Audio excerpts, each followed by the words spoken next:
Well, good afternoon. My name is Sean Sullivan, and I'm the chairman of the Defense Nuclear Facility Safety Board. I will provide over today's public meeting. I would like to introduce my colleagues to the board, on the board. To my immediate right is Vice Chairman Bruce Hamilton, and next to him, to his right, is Board Member Jesse Roberson, and then Board Member Daniel Santos. To my left is Board Member Joyce Connery. We five constitute the board. Having established a quorum of board members, this public meeting will now come to order. Mr. James Biggins, seated to my far left, is the board's general counsel and will serve as the board's executive secretary for the meeting.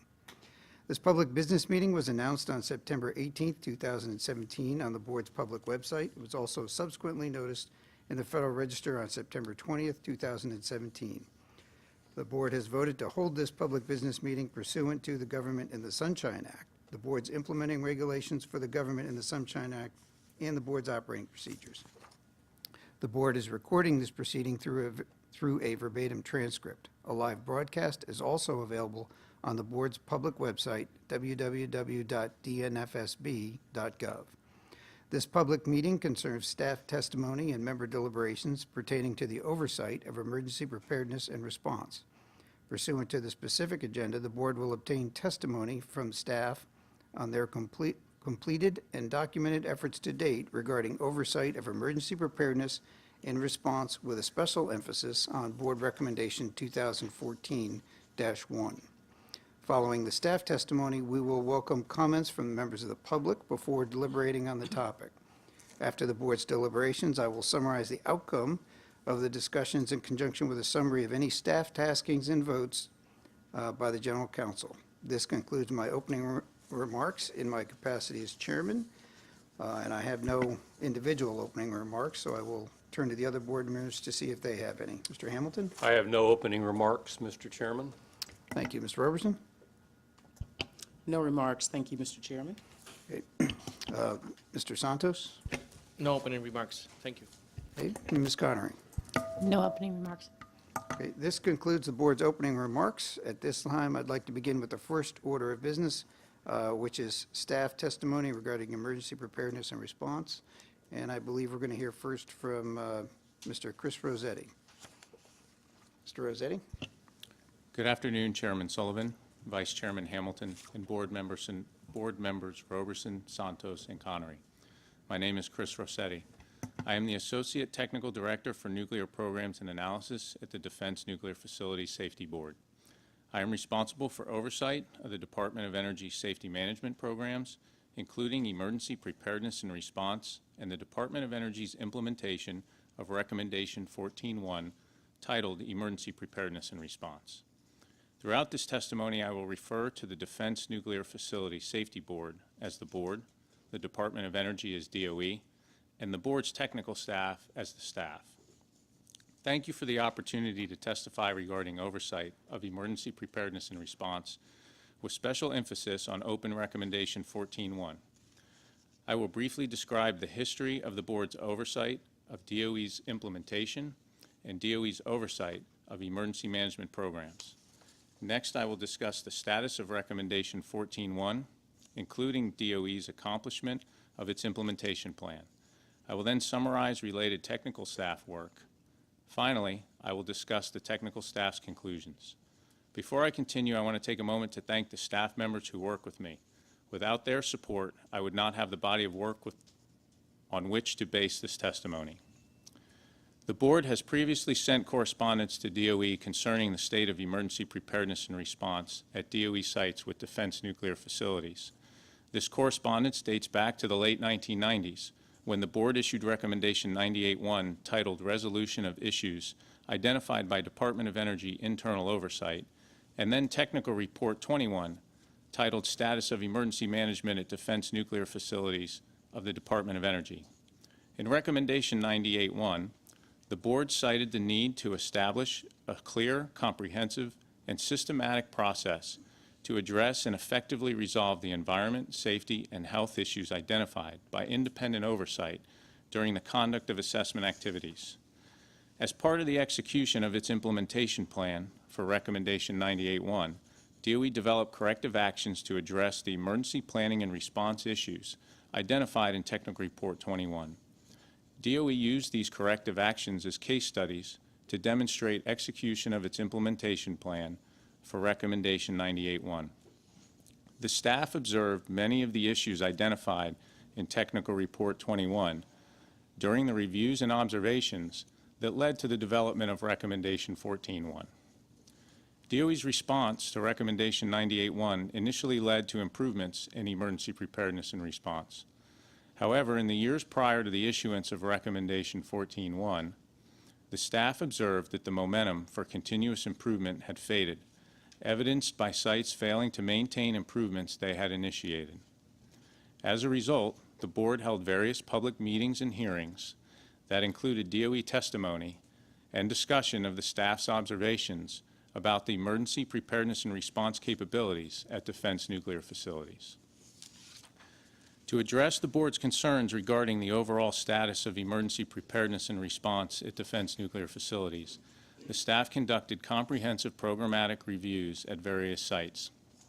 The staff also reviewed the ability of sites to prepare for and respond to severe events.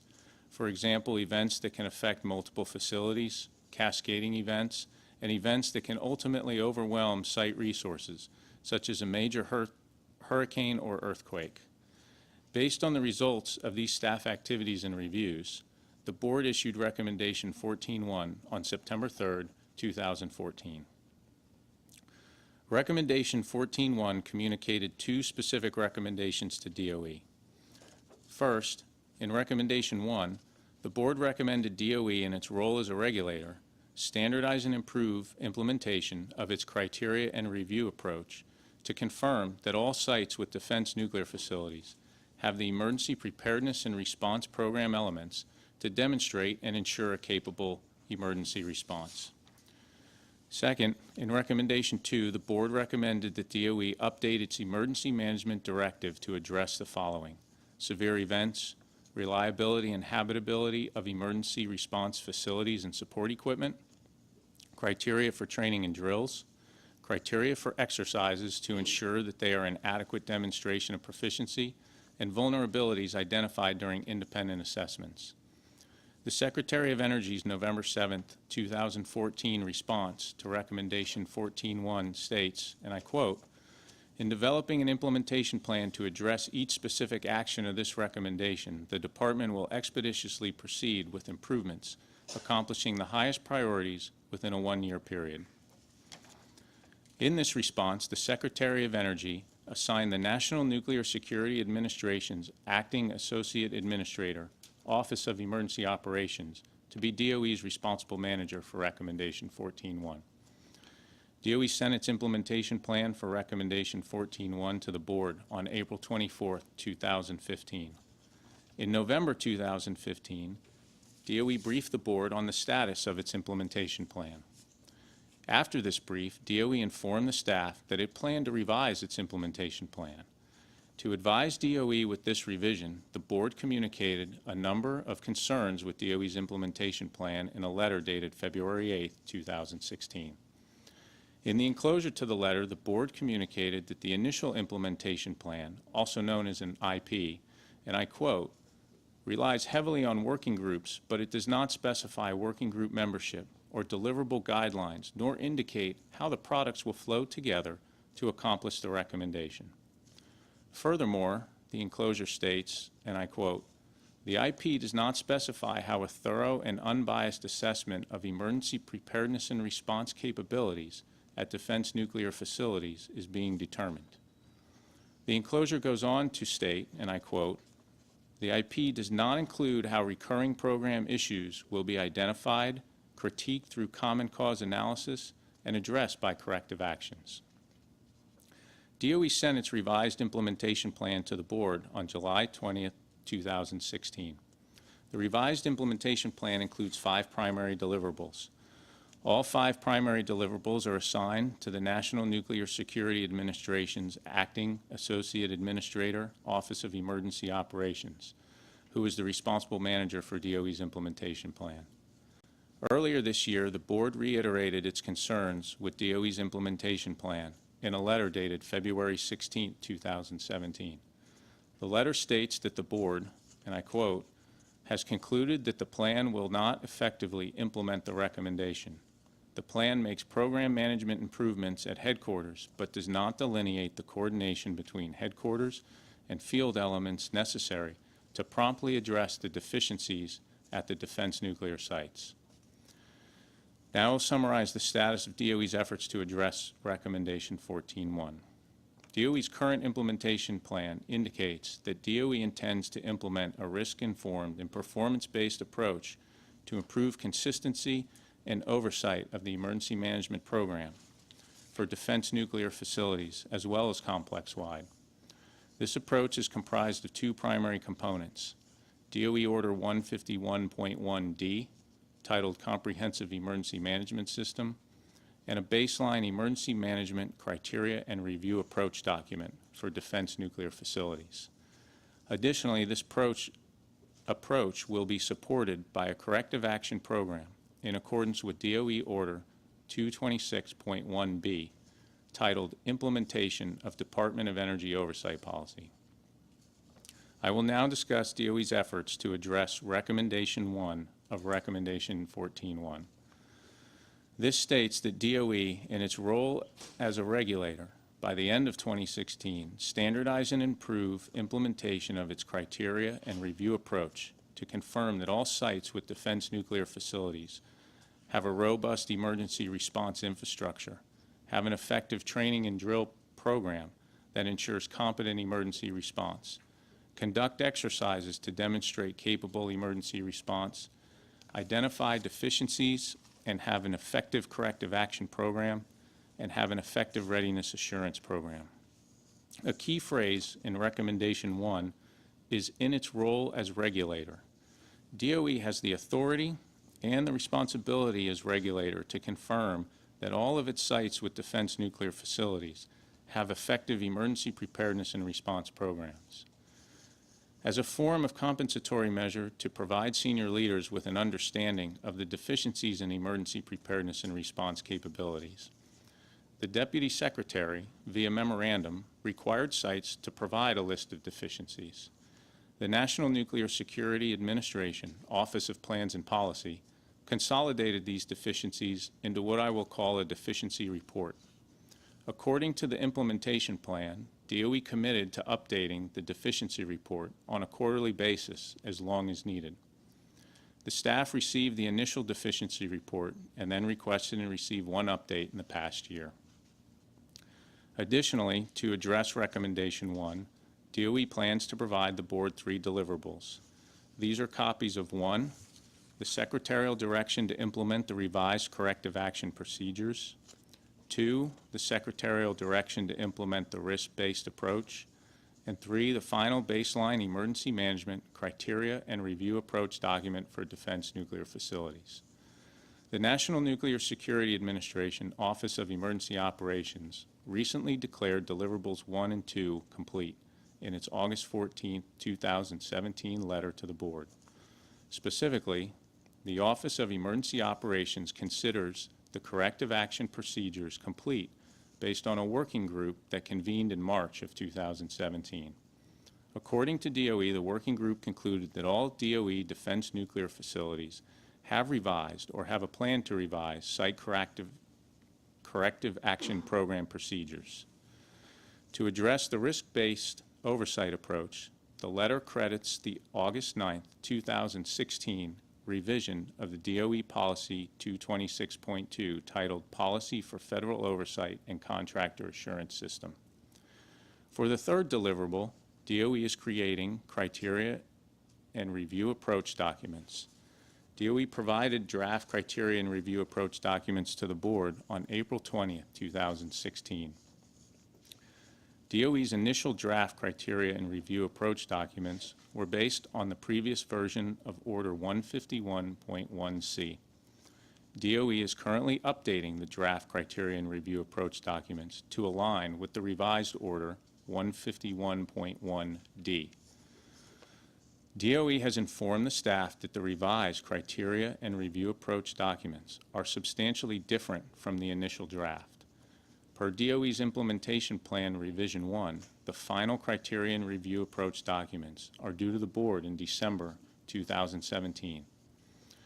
In short, contrary to DOE's implementation plan, DOE declared the corrective action procedures and risk-based oversight approach milestones as complete based on site's intentions to implement DOE's existing directives. Despite DOE's implementation plan commitment calling for secretarial direction to implement the revised corrective action procedures and oversight approach, the staff does not expect any follow-on action or communication for these milestones. The only outstanding deliverable is the criteria and review approach document. I will now discuss the staff's assessment of DOE's attempt to address Recommendation 1. In the staff's opinion, none of the three deliverables are likely to improve implementation of emergency preparedness and response at defense nuclear facilities. Improved implementation and confirmation of adequate programs may be achieved by increased focus from line management and actual oversight. However, neither line management nor independent oversight is assigned any responsibilities in the implementation plan. With the exception of the Chief Information Officer, the only responsible authorities for DOE's implementation plan milestone deliverables are the National Nuclear Security Administration's Office of Emergency Operations and Office of Plans and Policy. Nothing in DOE's implementation plan assigns responsibility to any entity that is actually accountable for improved implementation. In addition, the staff has not observed that DOE analyzed or leveraged information from the deficiency report to inform senior leaders about vulnerabilities in emergency preparedness and response. Therefore, in the staff's opinion, the deficiency report did not serve as an effective compensatory measure. Finally, in the staff's opinion, the criteria and review approach documents may not improve implementation at the site level. DOE's line management must use the tool effectively, and headquarters must ensure use of the tool at the sites. I'll now discuss DOE's efforts to address Recommendation 2. Recommendation 2 calls for DOE to update its Emergency Management Directive, Order 151.1C. To address the Board's second recommendation, DOE revised Order 151.1C. This order establishes the baseline emergency management requirements for DOE sites. The Deputy Secretary of Energy approved Order 151.1D on August 11, 2016. DOE's defense nuclear sites are in the process of adding the revised order to contracts to ensure contractors follow the revised requirements. Sites have not had time to implement the program changes and demonstrate the results of the revised requirements. Sub-recommendation 2A recommends that the updated directive address severe events, including requirements that address hazards, assessments, and exercises, and beyond design basis operational and natural phenomena events. DOE Order 151.1D incorporates emergency planning requirements for severe events. Sub-recommendation 2B recommends that the updated directive also address reliability and habitability of emergency response facilities and support equipment. Order 151.1D includes requirements for the habitability and reliability of emergency response facilities. Sub-recommendation 2C recommends the updated directive address criteria for training and drills, including requirements that address facility conduct of operations drill programs and the interface with emergency response organization team drills. Order 151D includes more thorough and extensive requirements for training and drill programs than the previous version of the order.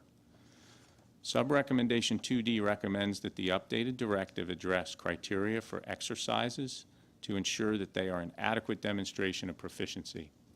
Order 151D transfers the facility requirement to hold an annual exercise to a site-level requirement and provides additional guidance for this site-level program. The facility annual exercise requirement no longer exists. However, the training and drill requirements include annual assessments of emergency response organization proficiency. Finally, sub-recommendation 2E recommends that the updated directive address vulnerabilities identified during independent assessments. There are two ways to interpret sub-recommendation 2E. The first interpretation is to initially perform independent assessments of emergency preparedness and response programs and identify vulnerabilities in those programs throughout the complex. Then, when revising the order, include requirements that address any generic vulnerabilities identified during the independent assessments. However, in my opinion, DOE interpreted sub-recommendation 2E in a second way. In the second interpretation, when DOE revised the order, it inserted a requirement for a process for sites with defense nuclear facilities to follow to address vulnerabilities found in any independent assessments going forward.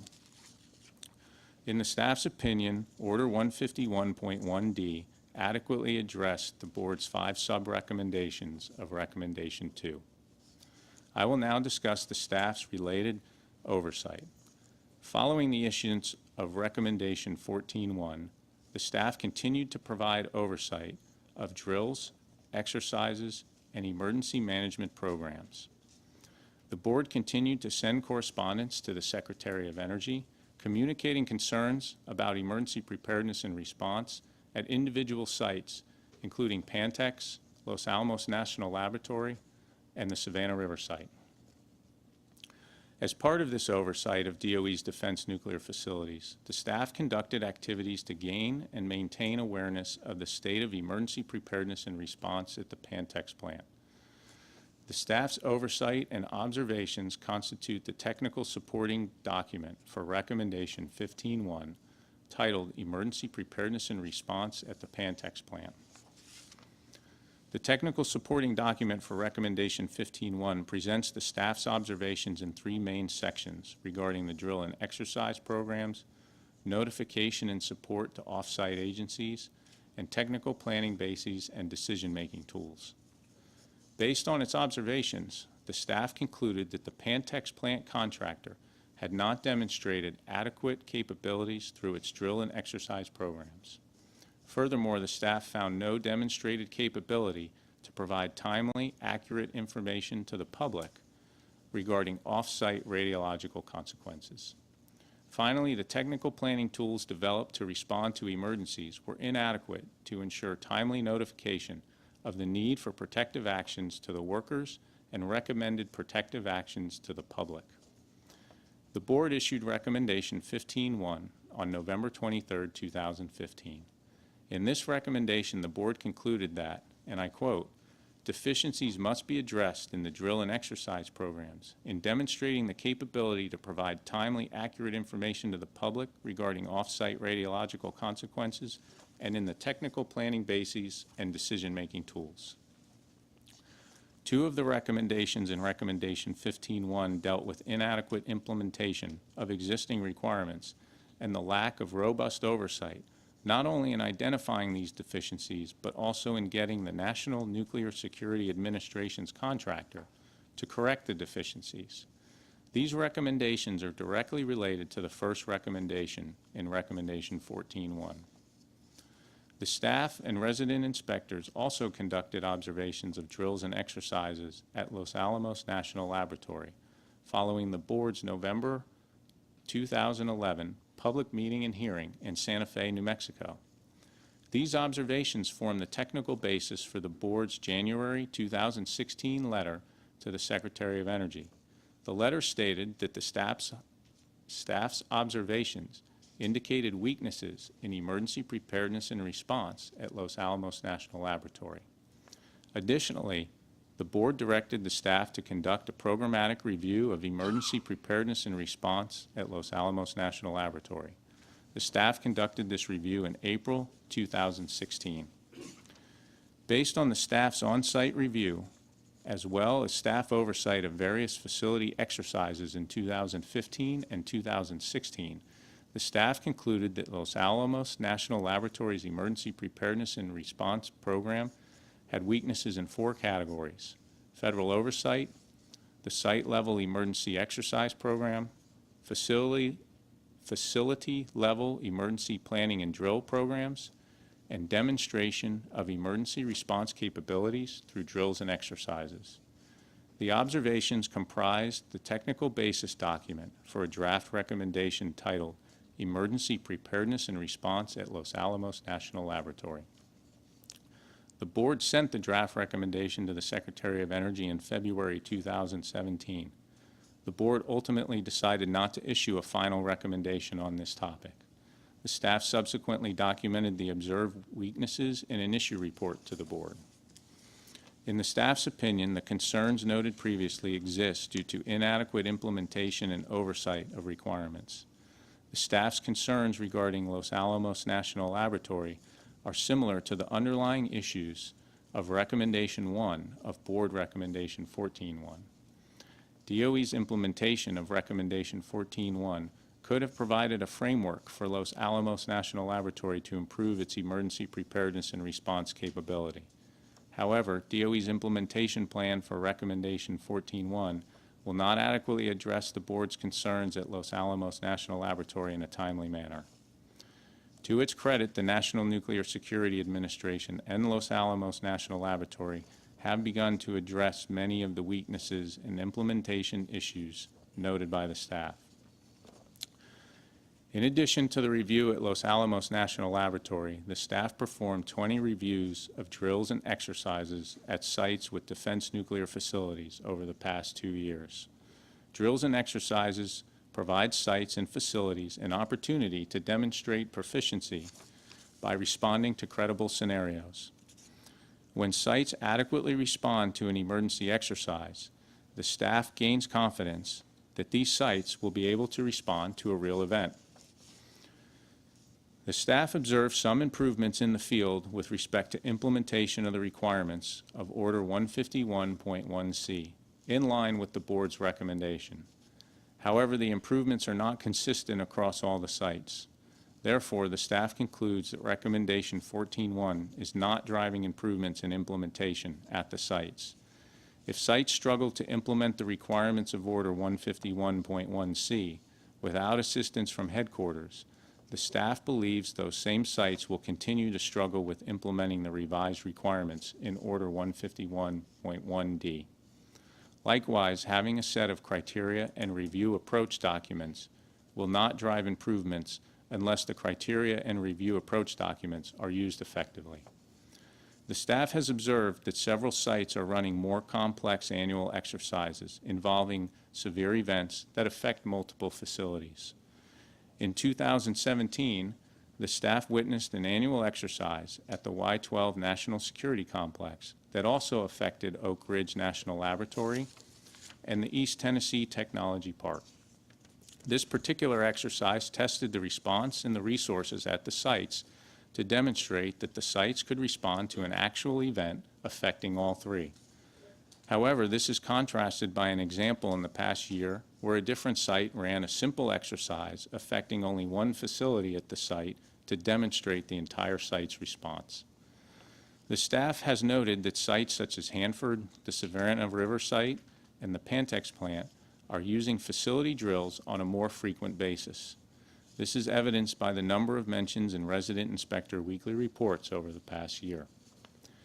The staff has also seen sites perform drills and exercises that involve activating alternate emergency response facilities, including emergency operations centers. The staff has seen an increase in the use of drills and to some extent exercises at alternate emergency operations centers at sites such as the Y-12 National Security Complex, the Pantex plant, and Los Alamos National Laboratory. However, as I stated previously, the staff has not observed these improvements being made consistently at defense nuclear facilities. In addition, during its oversight of exercises and drills, the staff continues to see examples of sites that struggle to maintain command and control and effective performance of incident commands. In the staff's opinion, sites also need to find a way to appropriately assess and provide feedback to responders. The primary way an individual will improve performance or correct improper performance is to receive feedback. If responders do not receive feedback regarding their performance, they will not improve. The staff also has seen a need for sites to focus on emergency termination and recovery skills. As stated in the technical supporting document for Recommendation 14.1, and I quote, In addition to the use of simplistic scenarios, another problem observed by the staff team was the failure of most sites to adequately incorporate recovery actions into the exercise. Due to the hazardous nature of operations at DOE sites, planning and implementing recovery and re-entry actions will be extremely complex, as evidenced by the current recovery activities at WIP. Recovery at other DOE sites could be more difficult due to the more hazardous and complex nature of operations at those sites.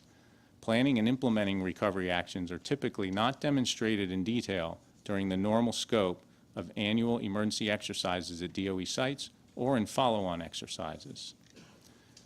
In summary, the staff has seen some improvement in the field in exercises and drills, but it is my opinion that this improvement is not consistent across the complex, and it is not necessarily driven by consistent oversight from headquarters. Thank you for the opportunity to testify regarding oversight of emergency preparedness and response. The only outstanding deliverable for Recommendation 14.1 is the Criteria and Review Approach document. However, the implementation plan does not address how DOE will ensure that sites use this document as a tool to assess their programs and drive improvements. To actually make improvements in implementation, headquarters and site line management must conduct effective oversight and ensure contractors correct deficiencies in a timely manner. In the staff's opinion, Recommendation 14.1 will not drive additional improvement in emergency planning and response at DOE's defense nuclear facilities. This concludes my prepared remarks. Thank you, Mr. Rossetti. So now we have time in our agenda for board members to follow up by asking questions of the staff. So I'm looking to my fellow board members to see if anybody wants to begin or has any questions. I don't have any questions, Mr. Chairman. Okay. Ms. Connery? I have a couple. So, Chris, starting with your last statement first, Recommendation 14.1 will not drive additional improvements in emergency planning and response at DOE's nuclear facilities. Just to clarify, do you mean Recommendation 14.1, or do you mean the implementation plan that DOE has put forward to address the issues in 14.1? Because well, I'll just leave it at that.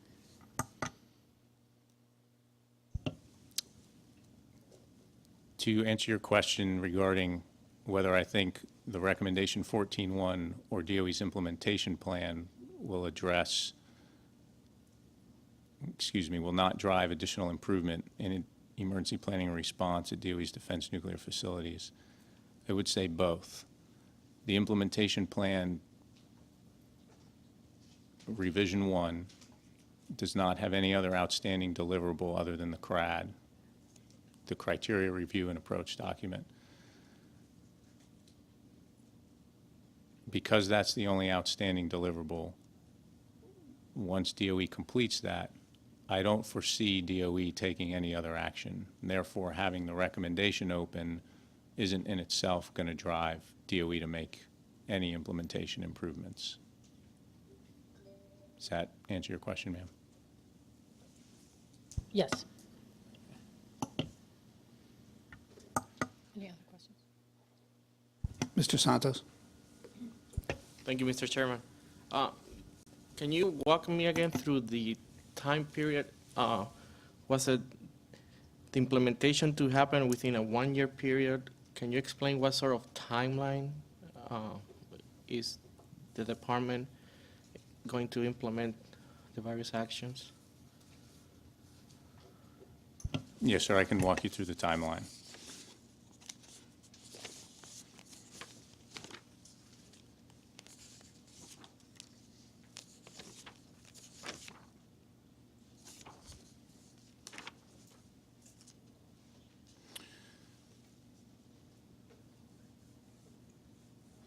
So the original recommendation stated in its role as a regulator by the end of 2016. So that was the first part of the board's recommendation. The Department of Energy's original implementation plan did not commit to completing all actions by the end of 2016. However, the Secretary of Energy in one of his letters to the board,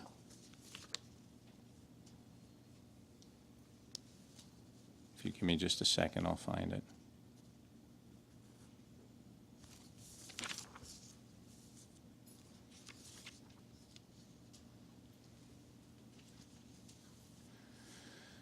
It was the Secretary of Energy's November 7th, 2014 response to the recommendation 14-1. He committed to, I should say he committed, that it states the department will expeditiously proceed with improvements accomplishing the highest priorities within a one-year period. So that was the timeline interaction between the board and the Secretary of Energy regarding the one-year period. Where are we today? So today, the Department of Energy's revised its implementation plan once, so we're on revision 1. And the only outstanding deliverable is the criterion review approach document.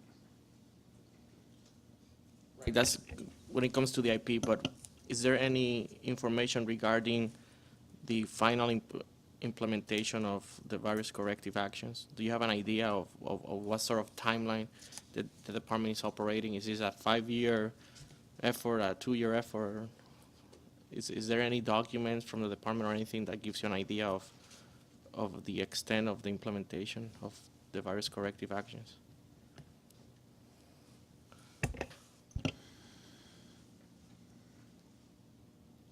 So the Department of Energy is currently implementing the revised order, 151.1D.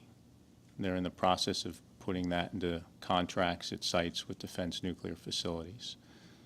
I do not have an idea of how long it will actually take for those sites to complete putting that order in their contracts and then to implement the new order.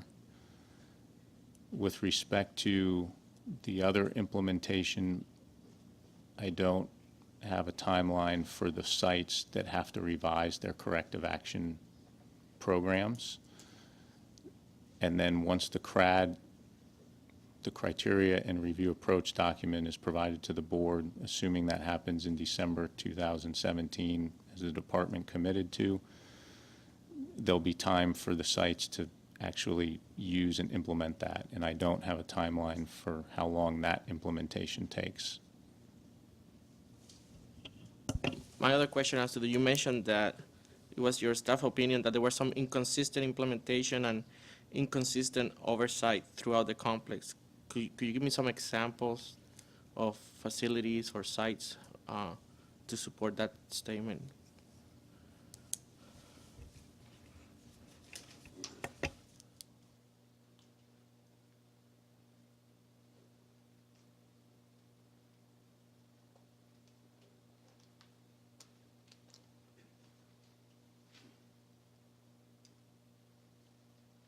So you want specific examples of sites that the staff noted, in its opinion, need to improve command and control and use of exercises? Is that what you're asking? Yeah, you made the statement that there was inconsistent implementation and inconsistent, oversight throughout the complex. I just want to, if you have some specifics behind that statement. I'd like to take that for the record to get you the specific sites and dates. I have some general examples that I included in the testimony, but to be thorough, I'd like to get the actual specifics. Okay.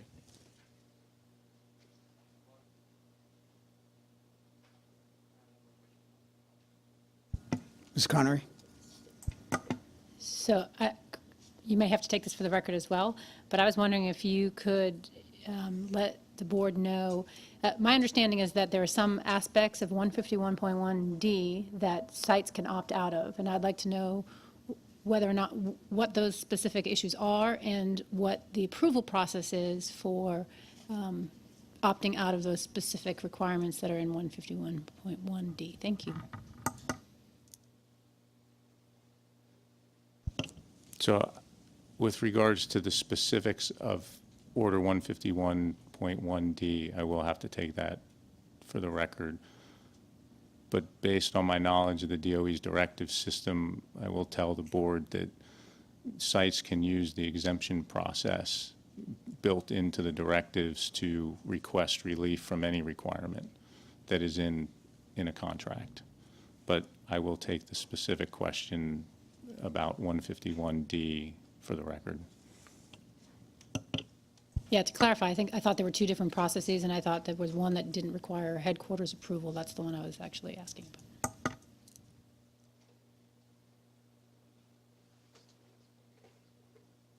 Mr. Santos? Thank you, Mr. Chairman. Could you describe what are some of the current and upcoming staff review focus areas in the area of emergency preparedness?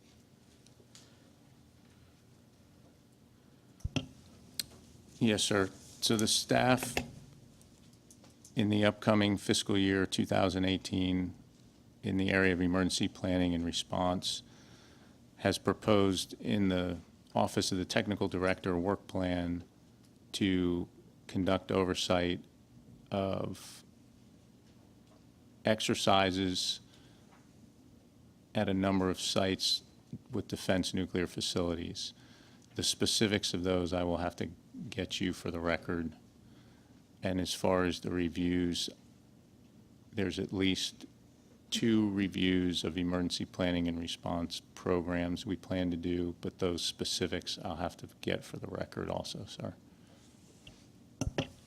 So you mentioned exercises and some programmatic aspects. Have you reviewed or planning to review some of the new methodologies or approaches? For example, you mentioned that DOE is trying to implement a new risk-informed approach. Is that part of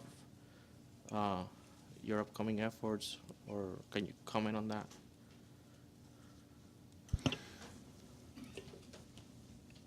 We're not planning to look at the risk-informed approach at the specific exercises or programmatic reviews we perform.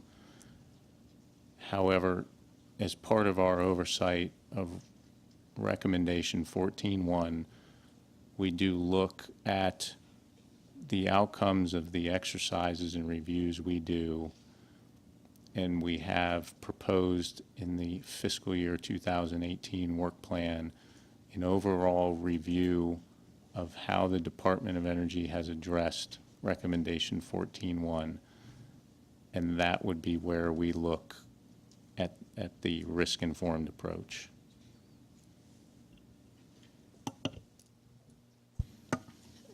So a direct follow-up on that. And again, unfortunately, we don't have the Department of Energy here taking questions, otherwise I would be directing this at them.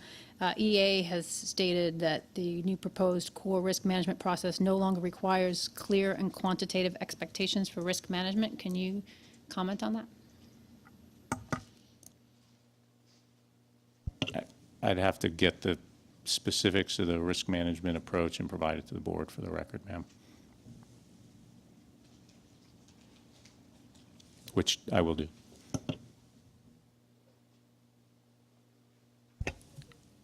Can you provide more insights of what is it that is the staff opinion that 14.1 is no longer driving improvements, or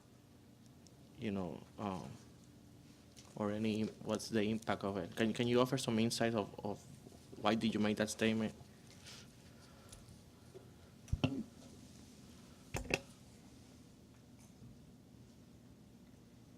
So the reason I said that it's the staff's opinion that 14.1 isn't driving implementation improvements at the sites is because there's nothing that holds the sites accountable to actually improve their implementation. The only authorities assigned any responsibility in the implementation plan are the National Nuclear Security Administration's Office of, I believe it's Plans and Policy. They're the one responsible for implementing the implementation plan. So the only vehicle for sites to make implementation improvements is through their normal contracting and mechanisms and oversight of requirements. But there's no linkage to the implementation plan for 14.1.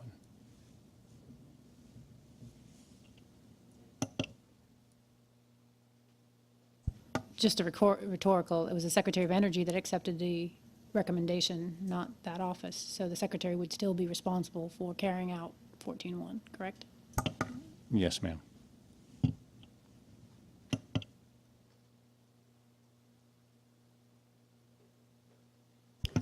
So, Mr. Rossetti, you referred to this, a list of deficiencies that was provided by NA 40 to the board back in, first I think we got it in 2016, and then there have been a few updates to it. But the Department of Energy considers any action on this complete. Is that, did I understand you correctly with that? Yes, sir.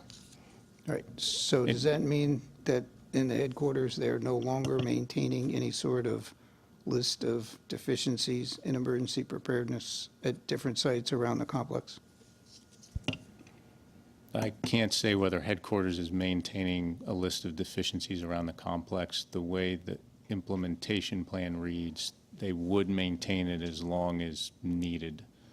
But I don't recall any criteria that defined when they would stop the deficiency report.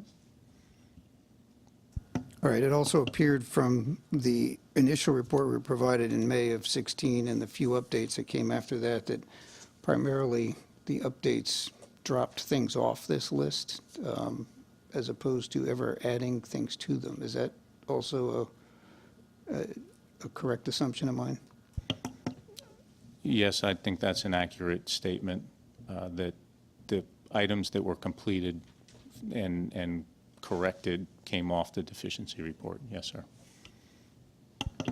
All right, so just recently, the staff went out, and our staff went out to Savannah River, watched a full-scale exercise, and one of the things that the staff informed us of was that there's a problem with the site-wide announcing system at Savannah River. It just doesn't work very well. So does that, who's responsible for tracking that as a corrective action item within the Department of Energy? Do you have knowledge of that? For that specific instance, my understanding is the site would track that. The way the deficiency report was created, it was based on external assessments, which is partly why you see items come off of that list and not necessarily go on, because of the way the original data call was requested. So for that particular deficiency, if it was discovered by the site, it'd be in the site corrective action tracking program. All right, so two issues there. So let's go back to what you just talked about, which is the list of deficiency was generated by external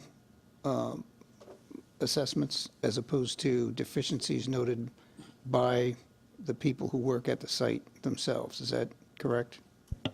Yes, sir. I would say that the site, the deficiencies reported by the sites were not all inclusive of all the deficiencies at the sites.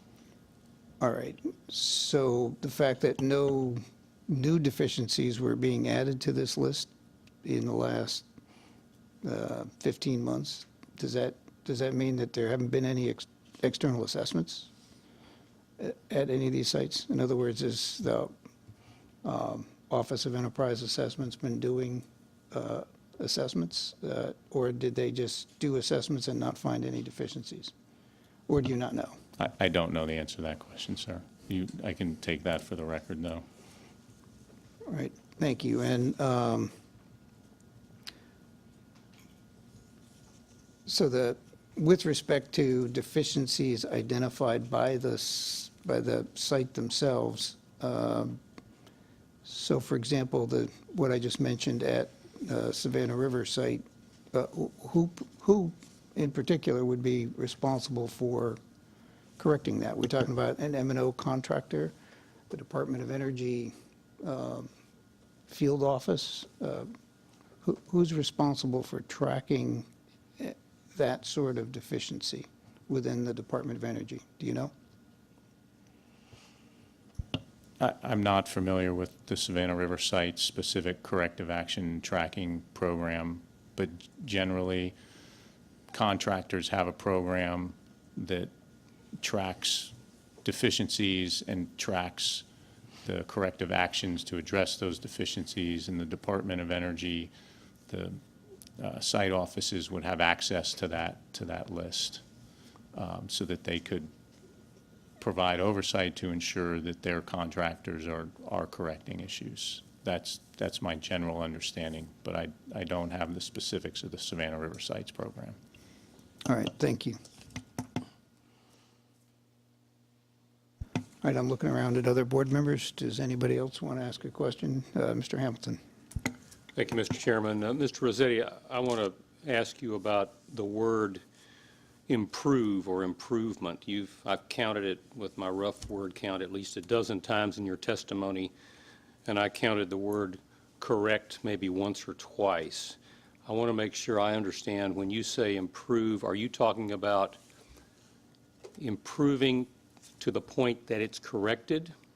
Or are you talking about, as you did at the beginning of the testimony prior to 14.1, a momentum for continuous improvement? I just want to understand what you mean when you use the word improvement. And it is a trick question, I'm sorry.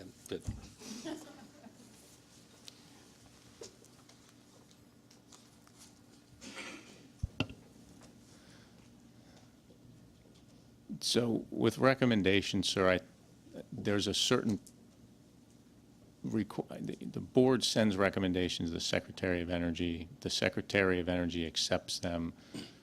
There are improvements that need to be made. So with respect to recommendations, I would say it's like an improvement to the point of correction. When I'm not talking about specific recommendations, I would go with the other definition where it's an actual continuous improvement. Okay. Well, I appreciate that comment, and so now I understand that when you say, in this context, improvement, you mean improvement to the point that it is whatever the deficiency has been corrected. Am I correctly stating what you mean? Yes, sir. Okay.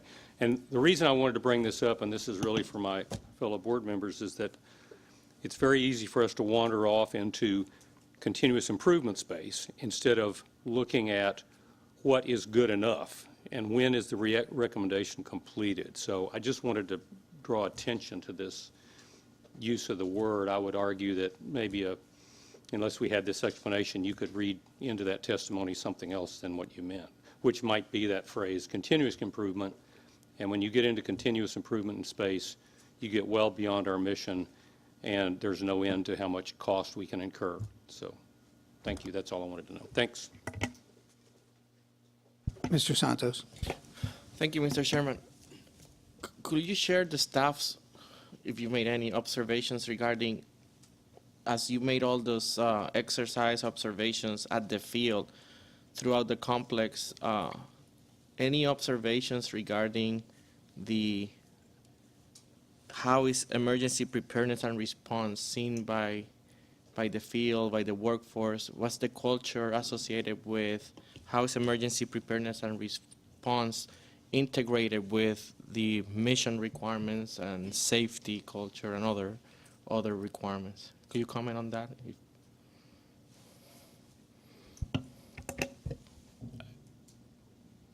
So I would tell you, sir, that I don't feel comfortable trying to explain how other people view emergency preparedness and response, especially in relation to their accomplishment of the mission. I can tell you how I view it based on my experience, but as far as speaking for all the sites, I don't feel comfortable doing that.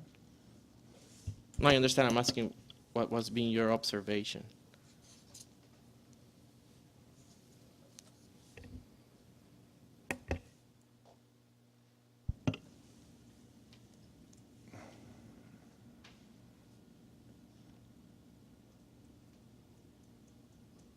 So what I will say is that based on the Secretary of Energy's acceptance of recommendation 14-1 and recommendation 15-1, and the requirements outlined in the previous order 151.1C and the new order 151.1D, that the Department of Energy views emergency preparedness and response as an important safety management program.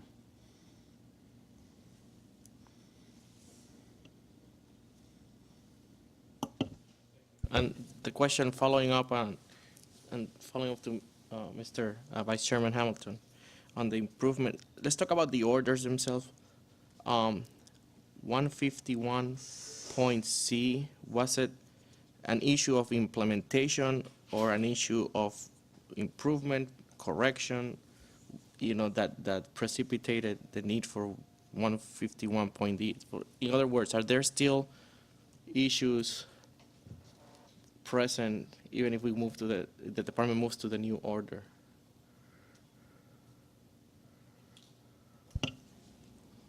So in my opinion, recommendation 14-1 called out both implementation issues and specific requirements that needed to be added to 151.1C. And as I said in the testimony, it's the staff's opinion that they addressed the 5 specific requirements, I'll say general requirements, that needed to be added to the order. With respect to implementation, the sites are in the process of implementing Order 151.1D. So I can't say whether the implementation issues that I think the board noted in recommendation 14-1 will be adequately addressed just by revising the order.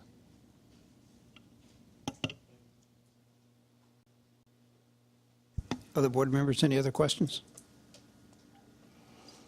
Okay, thank you, Mr. Rossetti.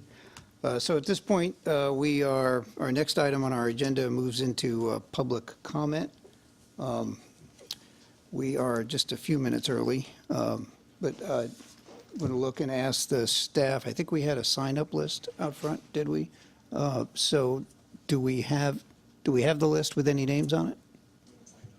All right, so we had a sign-up list out front. No one signed up.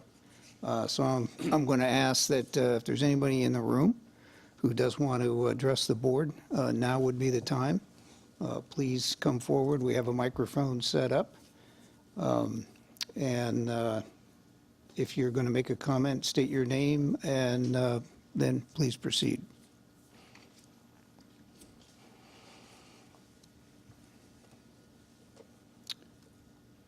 All right, so I am not seeing anyone stand up to make a comment.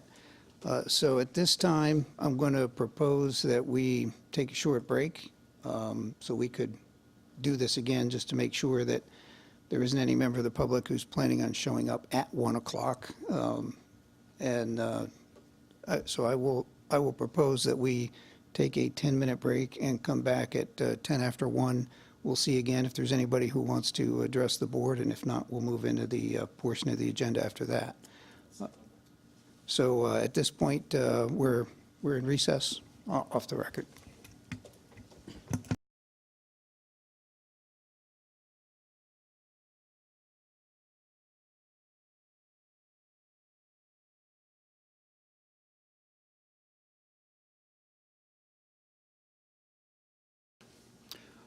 All right, we're now back on the record after a short break. And again, we took a break a few minutes before 1 o'clock in order to make sure that anybody who intended to make a statement to the board had an opportunity to show up during the scheduled period and do so. So we've, looking around the room, I don't see any new faces, but nevertheless, I'll ask again, is there anybody who wishes to stand up and address the board? Oh, we do have someone, yes. If you would come over here, we have a microphone set up. I'd ask you to please state your name and then you can address the board.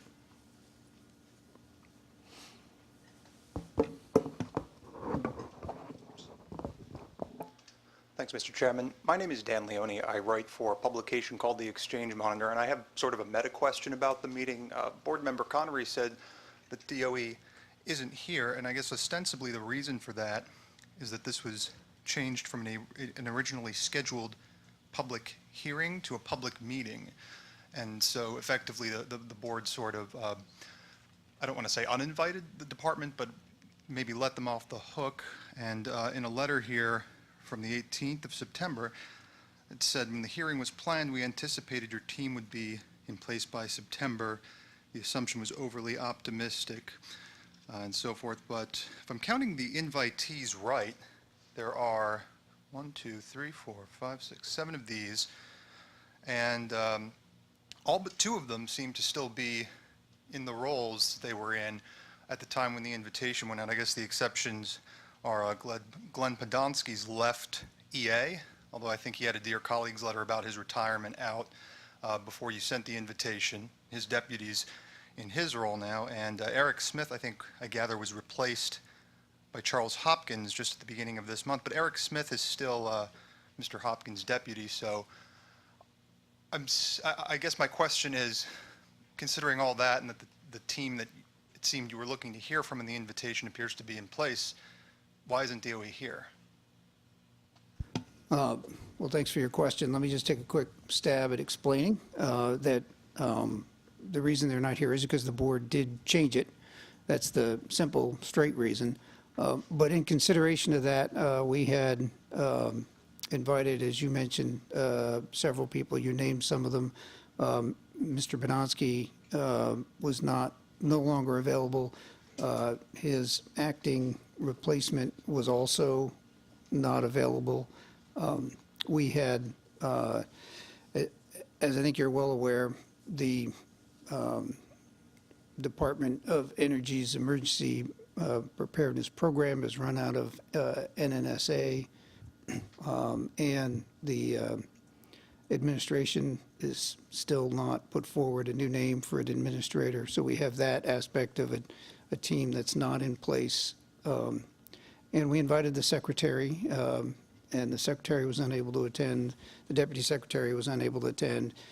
There was going to be someone who was a stand-in, and then that person was unable to attend. So after several iterations of trying to figure out who was going to be here, the board just decided to change. And we, as you said, we don't have a public hearing. We don't have the Department of Energy here providing any testimony on the subject of emergency preparedness.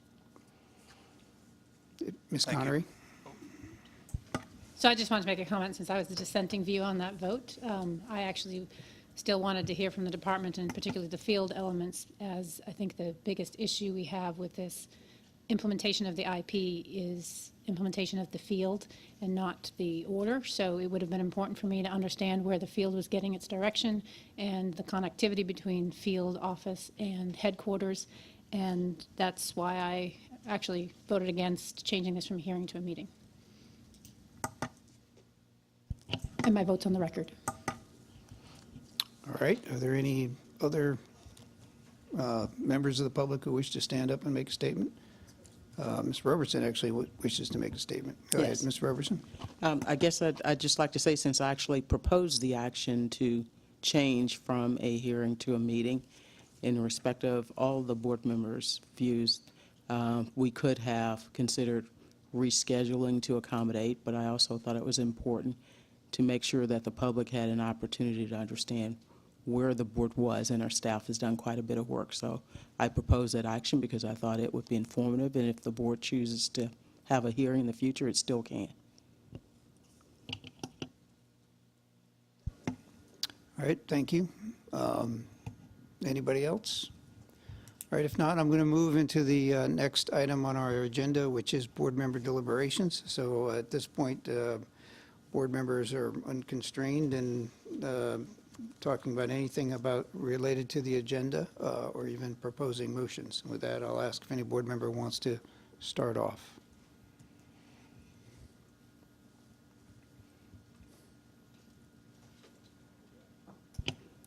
I'll start. All right. Mr. Chairman. And I'll start because I get concerned that we lose context and sometimes can get lost in the weeds. I would just like to briefly describe how the board came about this recommendation. The board, although it was focused, as Mr. Rossetti said, on emergency preparedness, the board's focus on emergency preparedness really sharpened after Fukushima. And the board communicated to the secretary it had certain concerns.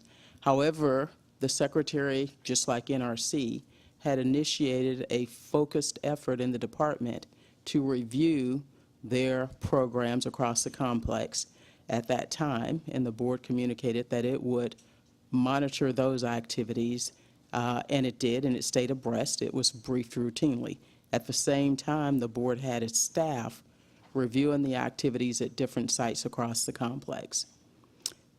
The Secretary's Emergency Preparedness Review Team issued a report, and in the fall of 2013, the board became concerned with the pace of action in response to that report.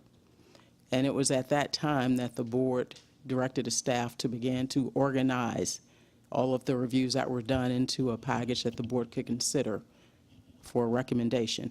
And primarily, the board was concerned about the difference in deterioration of safety between the response at the Daiichi and Daini nuclear facilities, and really focus in on how important preparedness was in ensuring adequate protection of the public and how responses unfolded.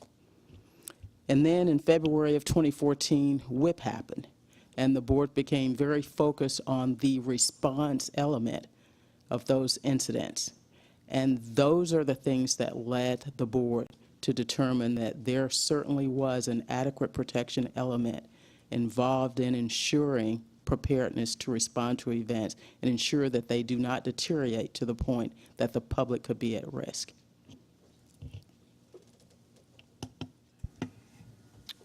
Thank you. Anyone else want to go next? Mr. Hamilton is writing away furiously over here. Are you going to share any of that with us, or? Not now. Okay. Well, I will go ahead and comment. I was here when this recommendation was issued. I was concerned from the start that the recommendation would not end up being very satisfactory for the Defense Nuclear Facilities Safety Board because it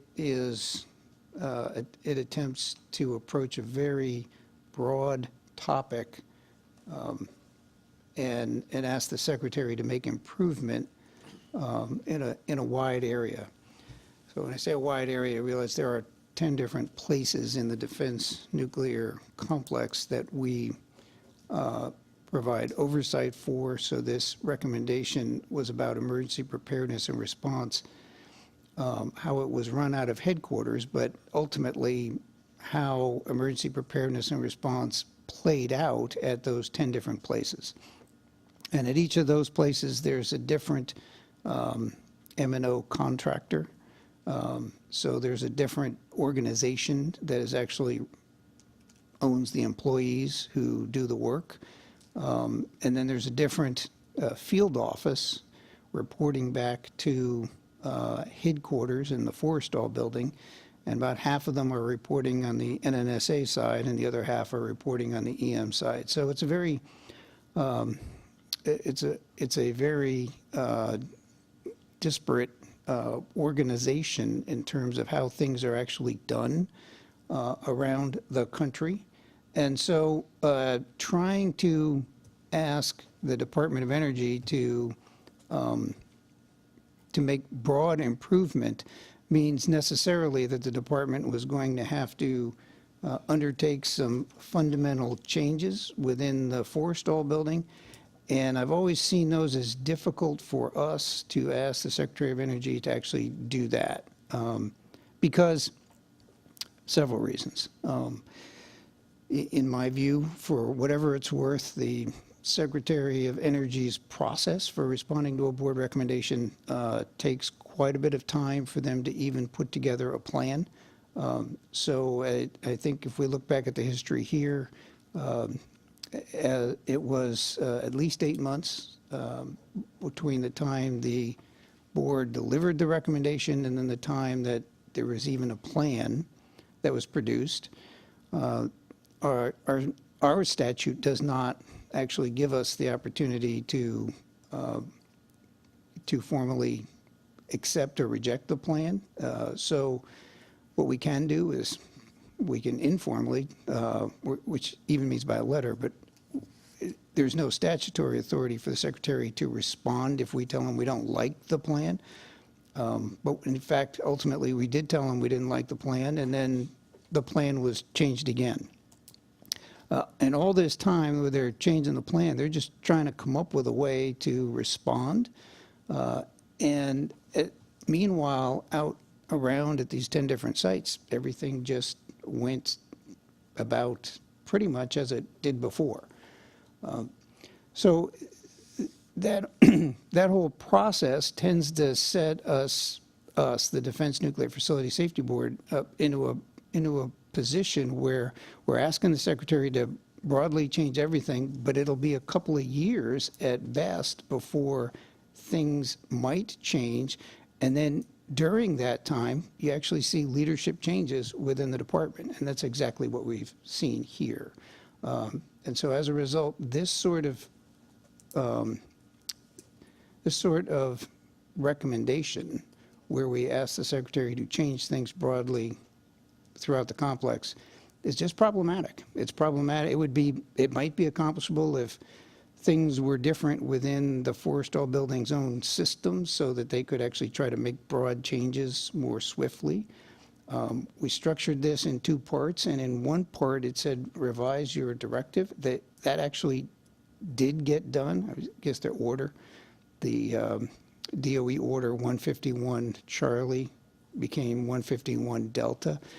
That actually did get done. It actually got done reasonably timely, and in my view, only because Secretary Moniz personally got involved in making their process be done much more quickly than it otherwise would have.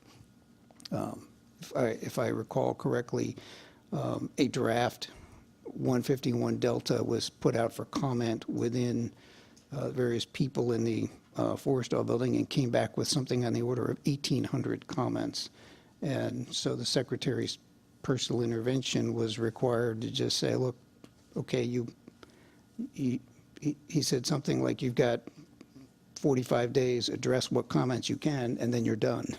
And as a result, there was a new order that was issued.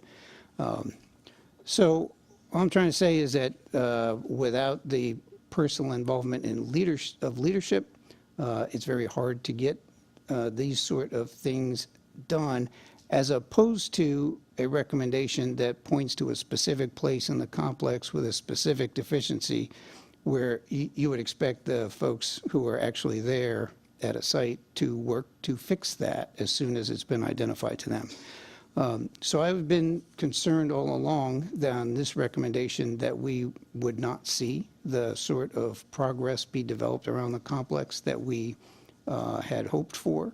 And that was largely, in my view, because of the way this recommendation went about trying to get that change. And so I think we are where we probably could have predicted that we would be. And I still don't know what to do about it. I'd like to see a culture and organization and leadership framework set up that regularly prioritizes emergency preparedness and response.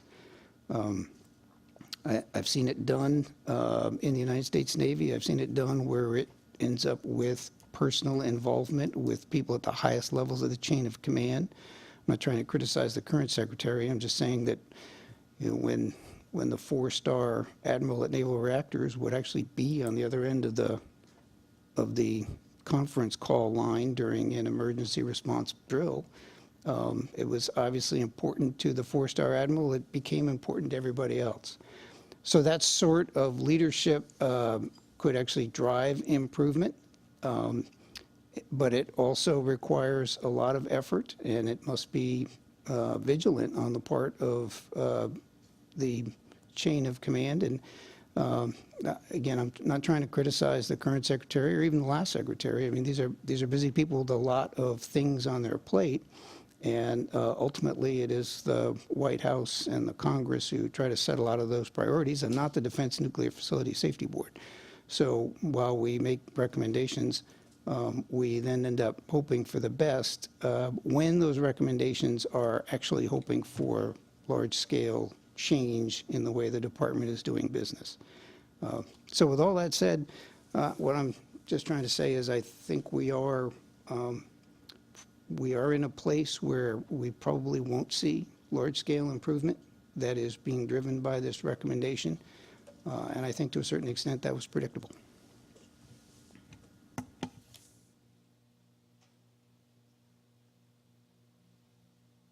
Ms. Connery? So I wasn't here when the original 14-1 was voted on by the board or established by the board, so I appreciate Ms. Roberson's history of the post-Fukushima challenges, and having lived through that at the Department of Energy, I know that we're focused on that on a daily basis. But I think that from my point of view, there's kind of a sense that I'm hearing from the staff and from the chairman that, you know, this is too big, too hard to get the secretary to pay attention to these issues. And I think that's kind of the wrong lens with which to look at this. It's not about the IP and fulfilling the IP. It's about fulfilling the issues that we raised within the recommendation itself. And we always tell the department, and I think this is a mantra within the safety community, that we should be performance-based and not compliance-based, and yet our answers are, well, they put an IP together that's a check-the-box exercise. They put an order in place, so that's a check-the-box exercise, and we're not following it through to its logical conclusion as to whether or not it's actually affecting change at the department and throughout the department. The board's role is to provide advice to the secretary in his role as operator and regulator. And so we could issue a recommendation a week at site specifics and play whack-a-mole, forgive the analogy, at each site with each of their specific issues. But this is a structural challenge that I think the department is facing, and it's incumbent upon us to point it out to the department and see if they could handle the structural issues. I don't think it's a leadership issue. I think it's a matter of, do we have the right reporting requirements within the department? Do we have the right connectivity between what's happening in the field and what's happening in our policy shops? And are we taking a look at that? And is the secretary executing his role as regulator to understand that these changes are being implemented at the field and that they are actually improving or correcting issues with regards to the emergency protection at those sites? So I believe that there's still a role for this recommendation to play. How we engage with the department, I think, is something that the board can discuss in order to get them to be more performance-based than compliance-based with their IP. And part of it has been a challenge, I think, on our part in communicating to the department where our frustrations lie with regards to the implementation of this particular recommendation.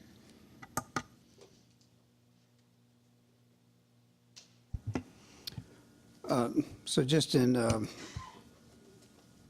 by way of a short response, I just want to be clear that what we're hoping for was this broad, sustainable improvement, which is, it is difficult to get without evidence that something must be done dramatically different. So I guess I'm going to put myself in the shoes of the Secretary of Energy right now and say, well, why should I, if I were the Secretary, make dramatic changes within the complex? Show me where there's a problem that threatens the adequate protection of the public health and safety. So then I turn around and say, okay, now I'm the chairman of the Defense Nuclear Facility Safety Board, and I would think it would be incumbent upon us, if we're making that recommendation to say, okay, let me show you where there's a problem and the public is at risk. Now, subsequent to this recommendation, we did that with Pantex. Pantex was the subject of recommendation 2015-1. The Secretary of Energy provided an implementation plan specific to Pantex, and those steps of that plan were set to be done within 1 year, and in fact, 1 year has come and gone. I think the folks at Pantex would say that they've done all the steps. I don't know that we have an independent assessment yet to say whether or not they were effective, but nevertheless, the plan was set out and the plan was done. And meanwhile, the board has looked hard at lots of other places around the complex, and we've not determined that there was an issue of adequate protection somewhere else. So again, as far as I'm concerned, according to our statute, the onus is on us. Where is the issue of adequate protection if it's not at a particular place? So if you can't point to a particular segment of the public to say deficiencies at this place put this public at risk, then who is at risk?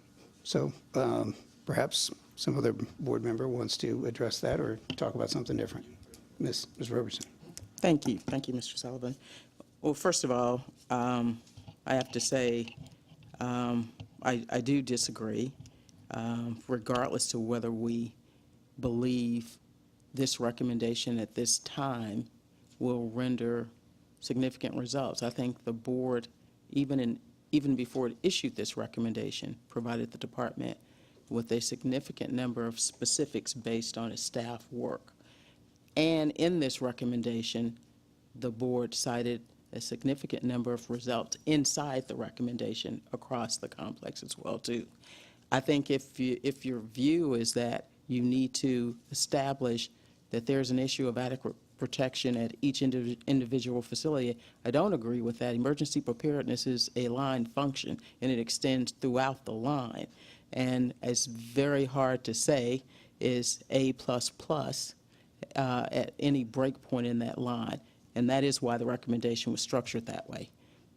I say that independent of anybody's views as to whether additional improvement or correction or whatever adjective we want to use occurs. But also, as I said before, the department developed its own action plan. The board stood by for 2 years while the task force under the secretary's leadership reviewed all of their activities as well, too. And so it wasn't as though there wasn't an awareness of what the weaknesses were. And it's one of the reasons why at least this board member felt comfortable with the timelines that were proposed in the original recommendation. It's because the department had already been working in this area for at least 2 years before the recommendation. But I guess in general, when it came to Pantex, I supported that recommendation because there was an element in that recommendation that I did not believe was adequately addressed in recommendation 2014-1, and that was radiological monitoring and off-site notification. I did not believe 14-1 highlighted that significantly enough, and therefore I supported the follow-on recommendation.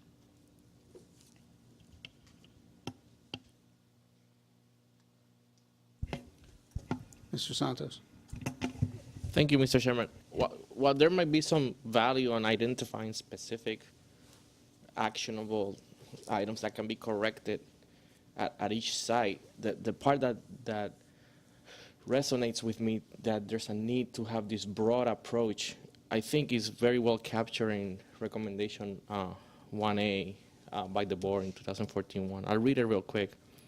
Have a robust emergency response infrastructure that is survivable, habitable, and maintained to function during emergencies, including severe events that can impact multiple facilities and potentially overwhelm emergency response resources. And it's that last part. You can see from pretty much every emergency, very quickly the local aspects are overwhelmed, and you need additional infrastructure and support from other organizations, government-wide, even beyond potentially the Department of Energy. So to simply narrowly focus on a specific site, we might be missing bigger infrastructure, government-wide issues that is upon the department and other federal partners to work together and figure out what is the right infrastructure to attend that. And so I think there's room for both. And hopefully this recommendation has challenged the department at the federal level to ask those type of questions. And we've seen it when the local M&O contractor might just be overwhelmed and the federal partners have to step in. And I don't want to lose sight of that.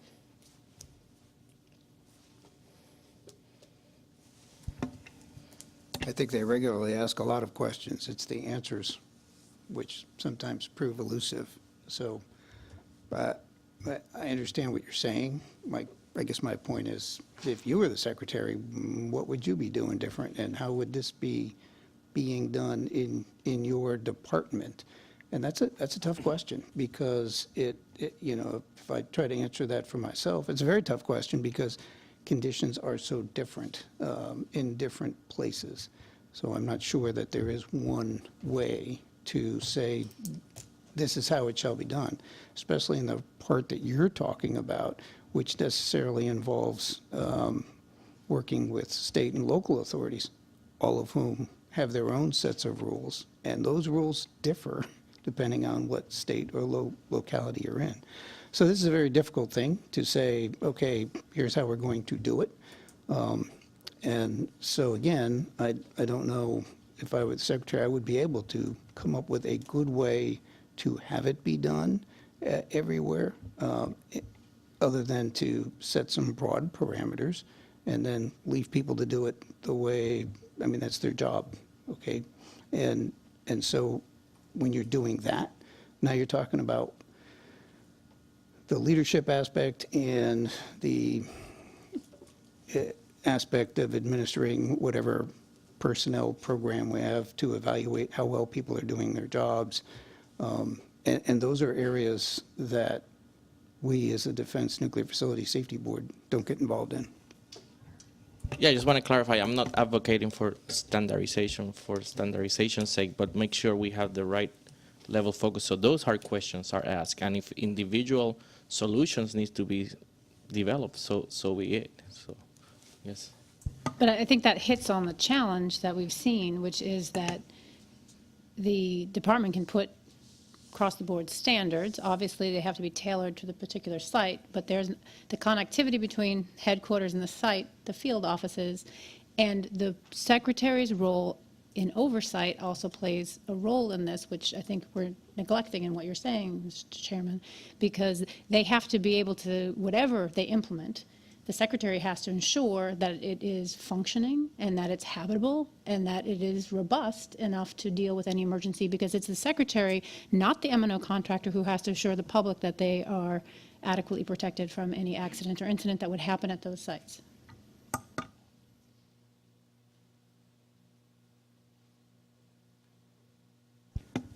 Okay, we have plenty of time left on our agenda, but I don't see a lot of people rushing to make comments in these, or talk to the fellow board members in these deliberations. Mr. Santos, did you want to go with something?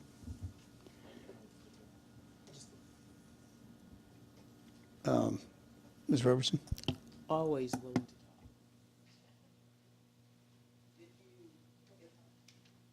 Turn it off. Okay, thank you.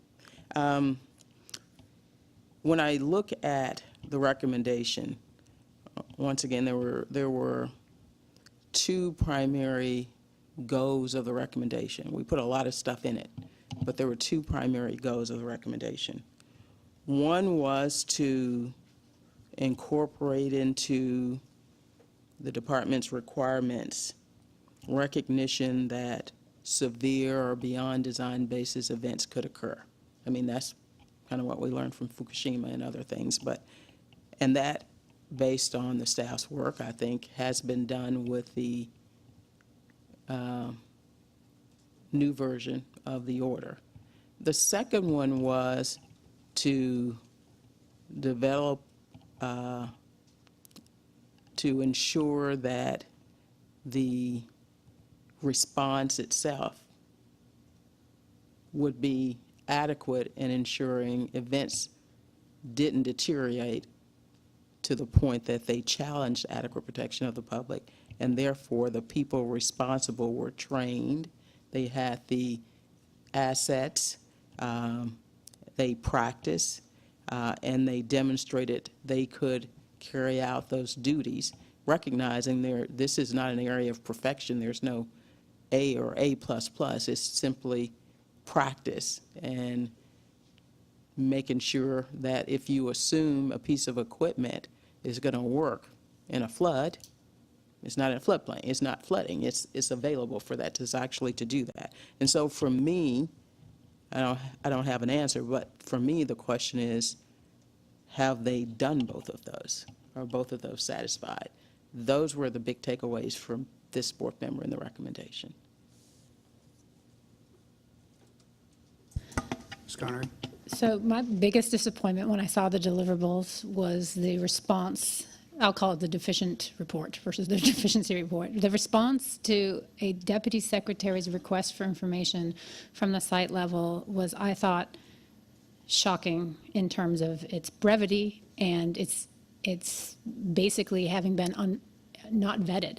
And it looked to me like the deputy secretary had asked for information, including outside assessments, and then it got interpreted by those who were in charge of the IP to say only outside assessments, and therefore you got what I would consider a dearth of information that perpetuated a myth perhaps at headquarters that things were not so gloomy at the sites in terms of emergency preparedness and response. And I give kudos to our staff who in various information papers have take it upon themselves to do independent analysis to say what could have been done in terms of providing information to headquarters so that headquarters is fully informed. Headquarters can't fix what they don't know about, and if information is being filtered before it gets to the folks that make decisions on the line, I find that hugely problematic. The information has to get to the right places so the decision makers can actually make the decisions and create the change. So if this board member's response to 14.1 deliverables, I give the department kudos for probably a record-setting change in an order when they got 151.1D done. Whether or not they did it listening to all parts of the organization, I'm not sure. We've heard various reports on that perhaps some elements in the department are louder than others.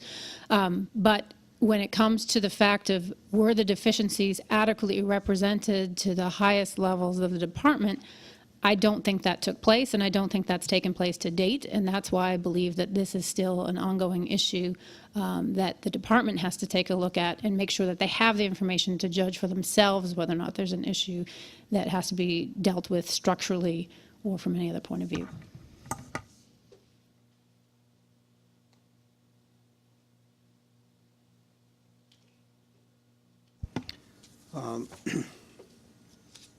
So no one has proposed any possible motions for the board to vote on here. So if we're not going to get any offered, then there won't be any outcomes in terms of decisions by the board or any staff tasking, and I would move to closing remarks. Mr. Santos will prevent me from doing that. Yes. Now, I think we should discuss where are we and where do we want to go next, okay? We heard the staff is planning some exercise reviews as part of the work plan. That will be part of a meeting on Thursday. Everybody have expressed their views on getting to this point, but it's not clear to me how can we be more effective as a body to make sure we communicate to the department, the Secretary of Energy, and the public on this matter. I haven't seen anything that negates that the issue is no longer relevant. So I'm looking around to see what are other tools in our toolbox. I'm looking at our statute that we could be using to move this forward.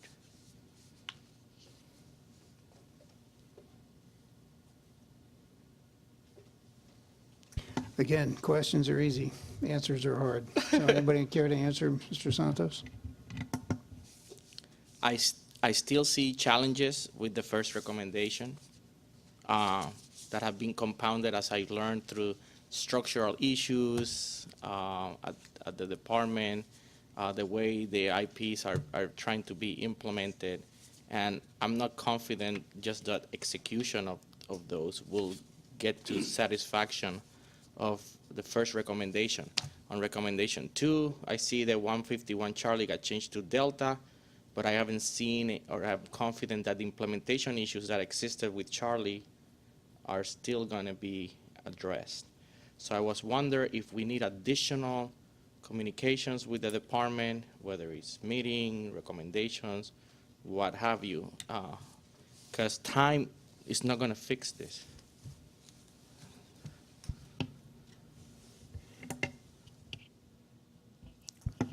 Ms. Roberson? Thank you. I think that is actually the most relevant conversation we can have. And I take very seriously Mr. Rossetti's conclusions he presented as to whether this recommendation will indeed drive improvements or if the board needs to reevaluate. I think recommendations have a life cycle as well, too. And there have been improvements made.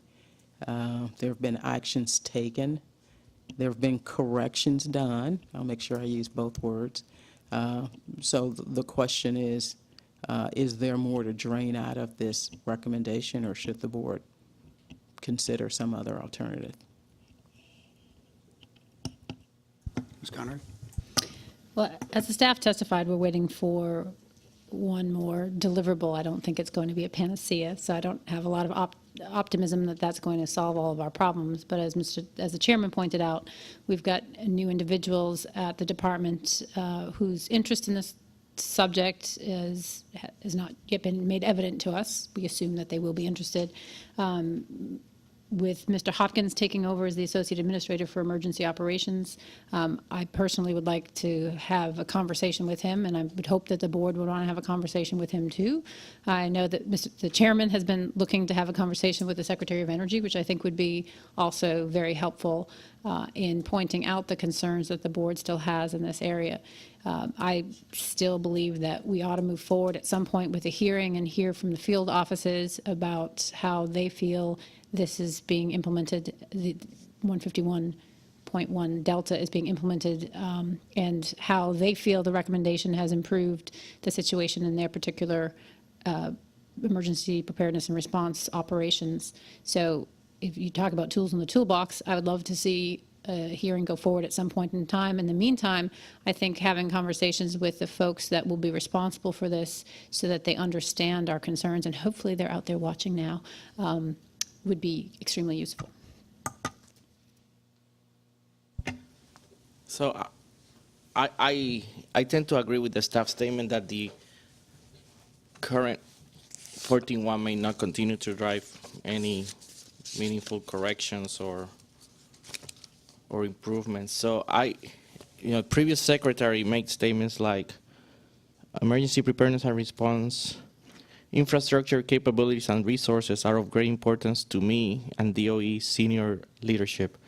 I think it's important that we open back up the channels of communications with the current administration and somehow hear their commitment again to this area of emergency preparedness and response, because that will flow from the top and will go through the entire department and help deal with some of the myths that you talked about. I think we have learned that people have taken the language from the previous recommendation and have interpreted in different ways. So I think we are in a good position to kind of take all those lessons and reframe what are the real broad level concerns or maybe some specific concern, and get an opportunity for the current administration to reinforce their commitment to this area of emergency preparedness and response. So having said that, I think I would like to see whether it's a hearing meeting with the department officials on this topic, and maybe look at a way to reframe the remaining issues on the recommendation, which could potentially be a new recommendation. So I have some proposals in mind, but I want to keep discussion going before I kind of formalize them. Ms. Roberson? So obviously, anything is on the table. I would just say we kind of know where the department is when we talk about deficiencies or corrections or whatever. They're developing their assessment plans. And then they're going to go around the complex and they're going to assess and they'll identify actions. I think the question is the recommendation necessary for them to continue that effort? And is there something else we propose in addition to that?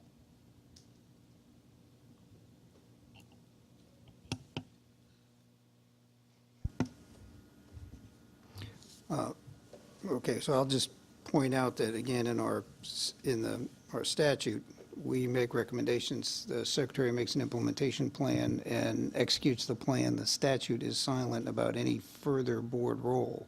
So if you have a generic scenario where the board issues a recommendation and then at some point later, the implementation plan is done, but the board is still dissatisfied, the question is, what do you do then? And my view is, well, if there is still an issue of adequate protection in the board's opinion, then a new recommendation would be appropriate. If there isn't an issue of adequate protection, you can have this scenario where there was one, improvements were marginal, but enough, so that it's not an issue of adequate protection anymore. You'd like it to be better, but from there on out, again, in my view, which comes from debate in Congress as the statute was created, improvements beyond adequate protection are subject to cost benefit, and we don't do cost benefit. So if you want them to be even better than what's necessary for adequate protection, well, then that's clearly up to the secretary as to whether to decide whether or not any of those improvements should actually be made based on how much it would cost and how much the secretary believes the improvement would be. So I, again, challenge the board members in something that we could not reach agreement on here. But if there's a new issue of adequate protection, we need to identify that. And so tell the secretary. Otherwise, we may conclude that while there's room for more improvement in safety, there is no issue of adequate protection that we can identify. And so there's no need to have an open recommendation or a new one. So I would say I think the question may be even more simplistic. The department has revised its order, it's incorporated changes we both like and dislike, which means it's probably perfect. And they are developing their assessment plans to go out and internally identify for themselves where their facilities stand. And so I think the question is, they have tools that are either in place or they're putting in place, and is the recommendation necessary? Will it drive anything beyond that?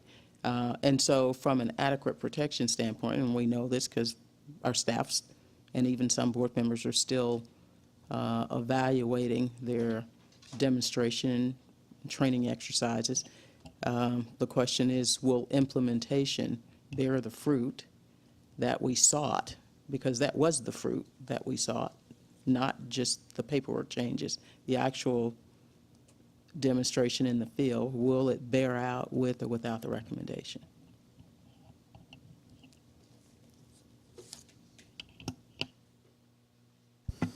Okay, so I'm back to the point, which I was at once already, where I was about to call for final remarks. There's been no motions, there's been no actions set here. Once again, Mr. Santos is going to delay me from going to that point. Yeah, I'm confident that our oversight role will continue. I mean, we have resident inspectors as well as staff that are going to continue to be deployed to the field to look at issues. If issues come up, we can always exercise our statutory roles. I think to continue on the current one will just distract from those limited resources we have. So I would like to make a motion to propose that we close the current recommendation 14-1. All right, well, I'll second that, so we have purpose for, so that we can have a discussion on it. So there is a motion and a Motion. second to close the existing recommendation. Discussion.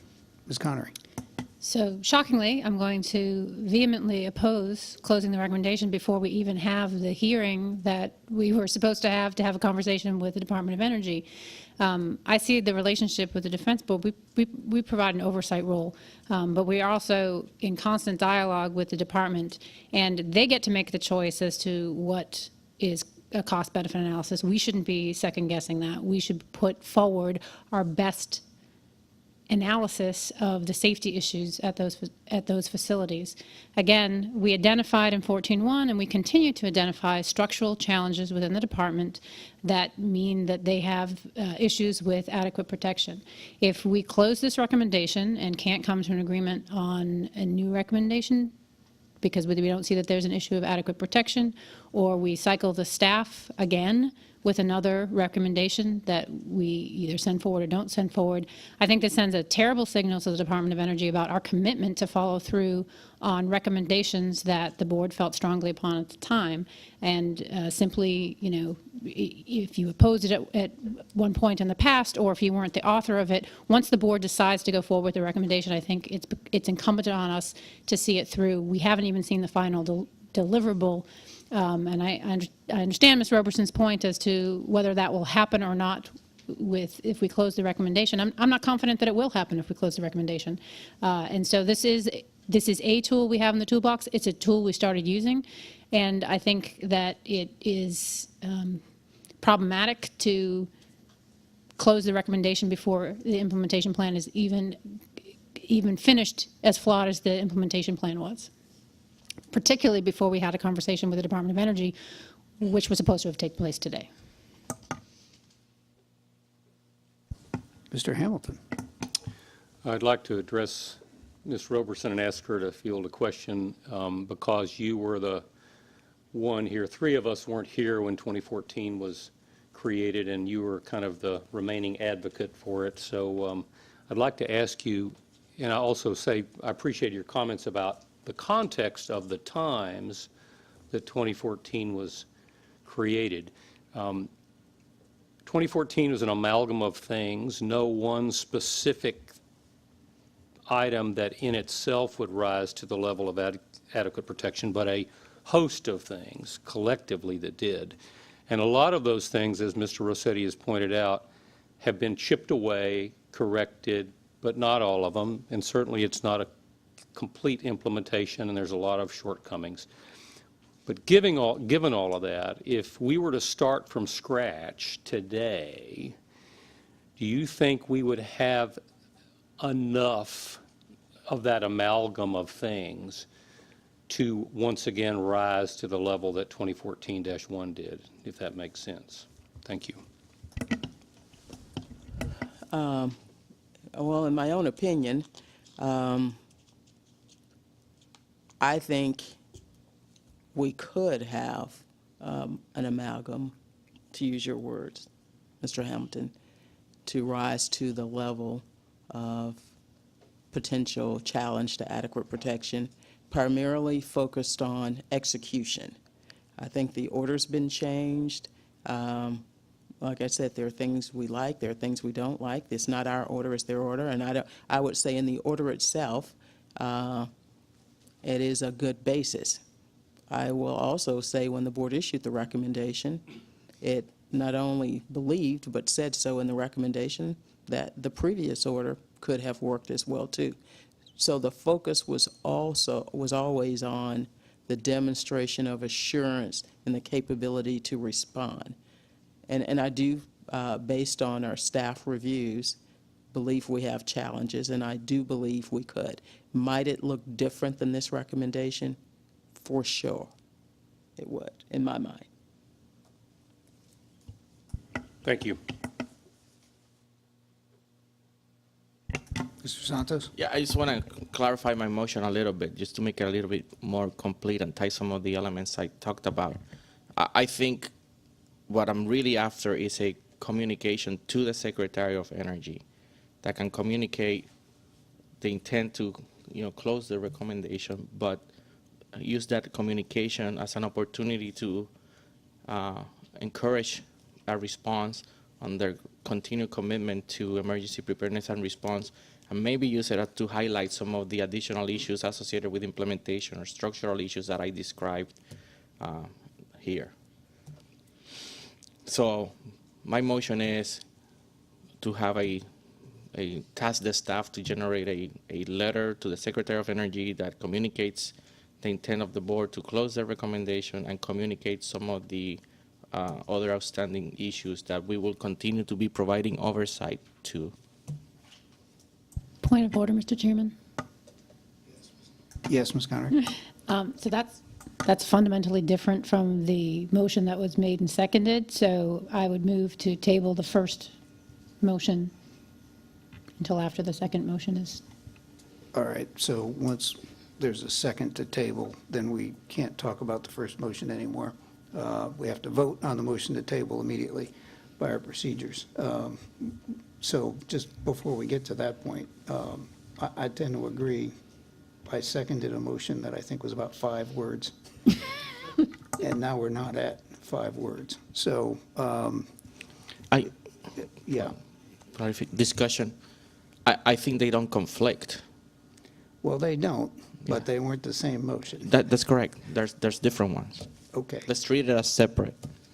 All right. So, Mr. Hamilton?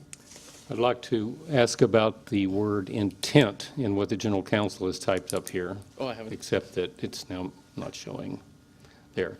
It says, Oh, that's the other. nope, never mind. The communicate intent of board. I don't know that that's what Mr. Santos said, but please clarify. I may have used that word. Let's go back to it. Yeah, we're at an odd procedural place. We're creating a Can- motion 2 Yeah. that hasn't been seconded while we already have a motion Can 1. I try that this hasn't been again? Let me, tabled. let me explain what So I'm trying to. I'm going to second the motion to table. We can take it off the table Yes. later. So without further discussion, the question is to table the first motion. On the question to table the first motion, Mr. Chairman, Yes. Vice Chairman Hamilton, Yes. Board Member Connery, Yes. Board Member Roberson, Yes. Board Member Santos. Yes. Mr. Chairman, the first motion is tabled. Okay, so that's tabled. Maybe we'll take it off later in this meeting. Meanwhile, we are in the process of creating a much more wordy motion, Mr. Yeah. Santos. Let me brainstorm a little bit before we go into the motion space, because it gets too formal, too quick. My intention is to have the board make an affirmation of whether the recommendation should be closed, okay? And then once we have that affirmation, a decision, then a second part would be to communicate that decision to the department in some sort of formal letter. So I'm looking for help to formalize those motions that will get that accomplished. But I'm entertaining discussions. Go ahead, Ms. Ms. Connery. Connery is arriving with help. No, actually, this is probably not going to be helpful, but I don't feel it's appropriate to vote on a motion to close the recommendation prior to having a conversation or voting on a motion about a communication. Because if we vote to approve your first now tabled motion to close the recommendation, and we don't vote to approve your second, more wordy motion, then we'll be in the situation of closing the recommendation with no communication to the secretary, and I don't believe that is your intent. And it's certainly something I can tell you that I would never support. Understand. The second one is more of a formality because we're transcribing this meeting, so they'll know. All right, so I'm trying to figure out what you really want with this second one. I'd say, I'm not sure it makes a whole lot of sense. I would like to move to table the second one so we can start this again. Well, okay. We don't even have a second Yeah, one to table. there you go. Because we don't have a motion that has been seconded. Okay. So no need to table something that it isn't out. complete yet. I'm just trying to figure out what you were really trying to accomplish. So my comment on it is that if you want to task the staff to generate a communication, well, that's one thing. Then the question becomes, what is the substance of the communication? One of the things that I understood that you wanted to put as substance was that the board intended to close the recommendation. Yeah, and I'm not sure what the value of that would be, because if I were the secretary and I got that, and I'd say, okay, fine, just go ahead and close it. So what is it that you want to communicate to the secretary? I'll repeat 2 steps. One, whether it's the sense of the board, we can have an affirmation or not. Whether the board closes the recommendation or not. That's one affirmation. The board either decides to close it or not. That's one. I'm still confused. Is that your first, is that the one that we currently have on the table, which is to close it? I would like to ask for an affirmation of the board to close the recommendation. Yeah, you keep using the word affirmation. That's what I'm trying to figure out. What does that mean? Make a decision. You want us to close you want the board to close the recommendation? Yes. That's the one that we already tabled. Okay, what is this second motion then about? The second one would be to task the staff to generate a communication letter to the Secretary of Energy that communicates that decision.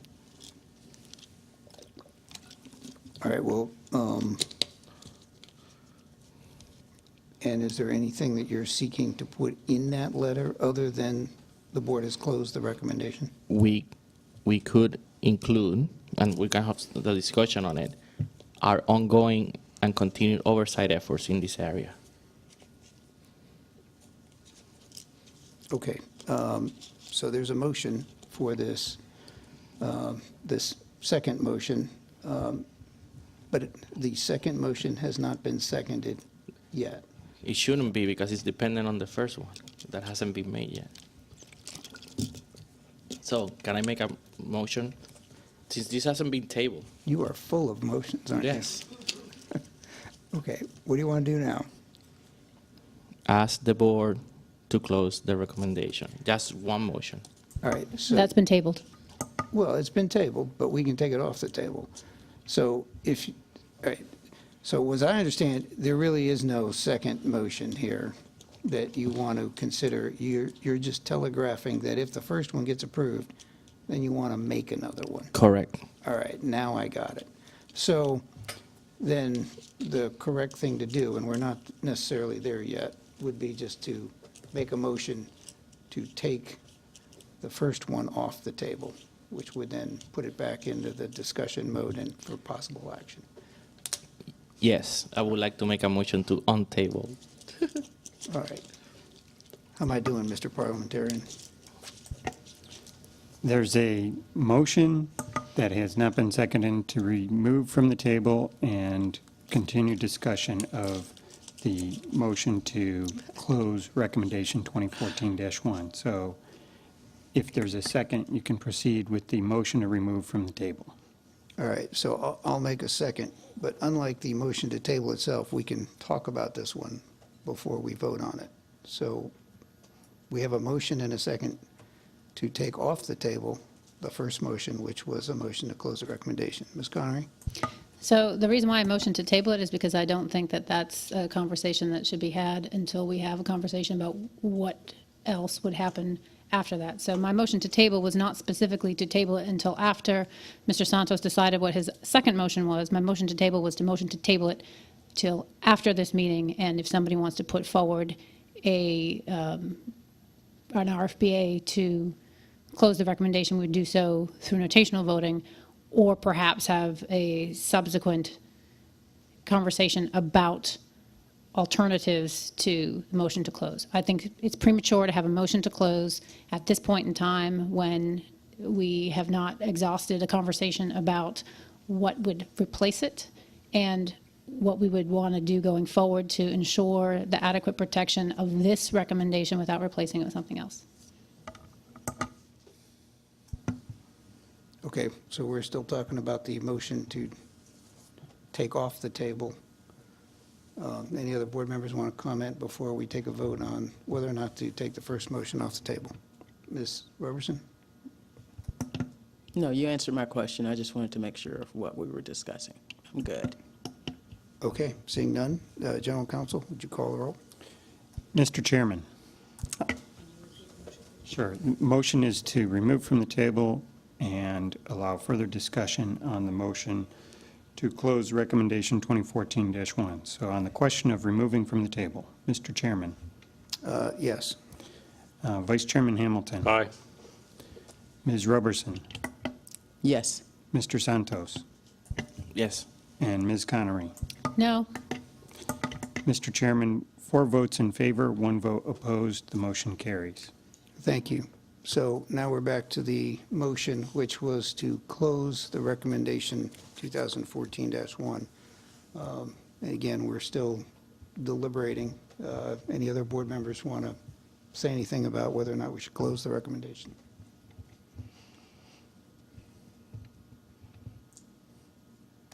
No, hearing none. General Counsel, will you call the roll? Yes. So the question is a motion to close recommendation 2014-1. This is docket number 2017-200-025. On the question, Mr. Chairman, Yes. Vice Chairman Hamilton, Aye. Board Member Roberson, Yes. Board Member Santos, Yes. and Board Member Connery. This will shock you. No. Mr. Chairman, 4 votes in favor, 1 vote opposed. The board has voted to close recommendation 2014-1. Thank you. Mr. Santos?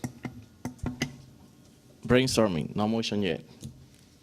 Would like to have the staff generate a formal communication to the Secretary of Energy to communicate our decision on the recommendation, to explain our ongoing and planned oversight efforts in this area, and to encourage a response regarding their continued commitment to the importance of a robust, sustainable emergency and preparedness. So I would like to consider making a motion to do that, to task the staff to generate a correspondence to the Secretary of Energy to communicate our decision on the recommendation. Through our normal correspondence process. So, trying to refresh my memory, but we had an occasion where we had a recommendation on the waste treatment plant that we ultimately closed because we felt the recommendation was not, years had gone by, circumstances had changed, and the recommendation as it was written a few years prior was no longer structured in such a way as to make the needed improvements. So we wrote a letter that closed the recommendation, but made clear that the board really wasn't happy with the circumstances and indicated that we might, at some point, make another recommendation. The at some point is a very long time frame with the waste treatment plant, so we haven't done so yet. So I'm looking to Ms. Roberson if she can help me with her institutional memory, but I think it was it 2010-2 or 10-1? 10-1, I think. 10-1, I believe. I think. Okay. It was 10-2. Okay, I stand corrected. All right, so it was 10-2. So I have the internet here, I could probably call up our closure letter on that. But it sounds to me like you're talking about something similar. Are you, Mr. Santos? Yes. Okay. So let me see if I can get that quickly. In the meantime, if anybody else has any comments or wants to add anything to this while I'm trying to find our closure letter on that one. Well, I have a question for Mr. Santos and any other board member. While you're looking that up, although the circumstances were a little bit different, Mr. Sullivan, in that they changed their design approach. In this case, I'm assuming what we would want to do is just communicate, we're going to continue to monitor their activities to develop and execute their assessments and take corrective action based on the results of those. That is what correct. you intend? Yeah. But if the chairman finds a useful example that will help get it started, that's fine. But yeah, that's the intention.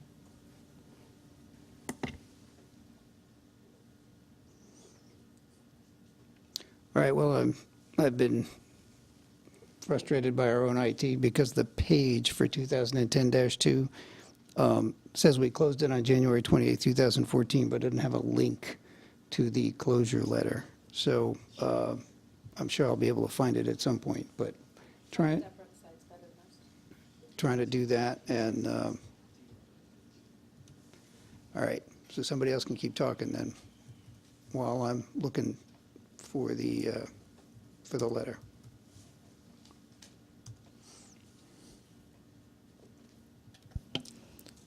Mr. Chairman, Yes.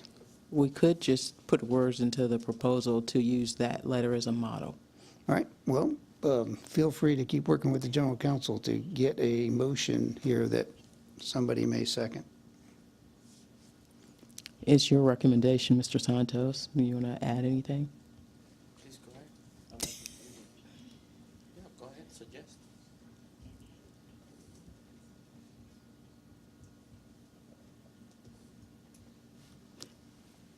So I suggest adding at the end of this one to use the closure letter for recommendation. I'll wait until they're done.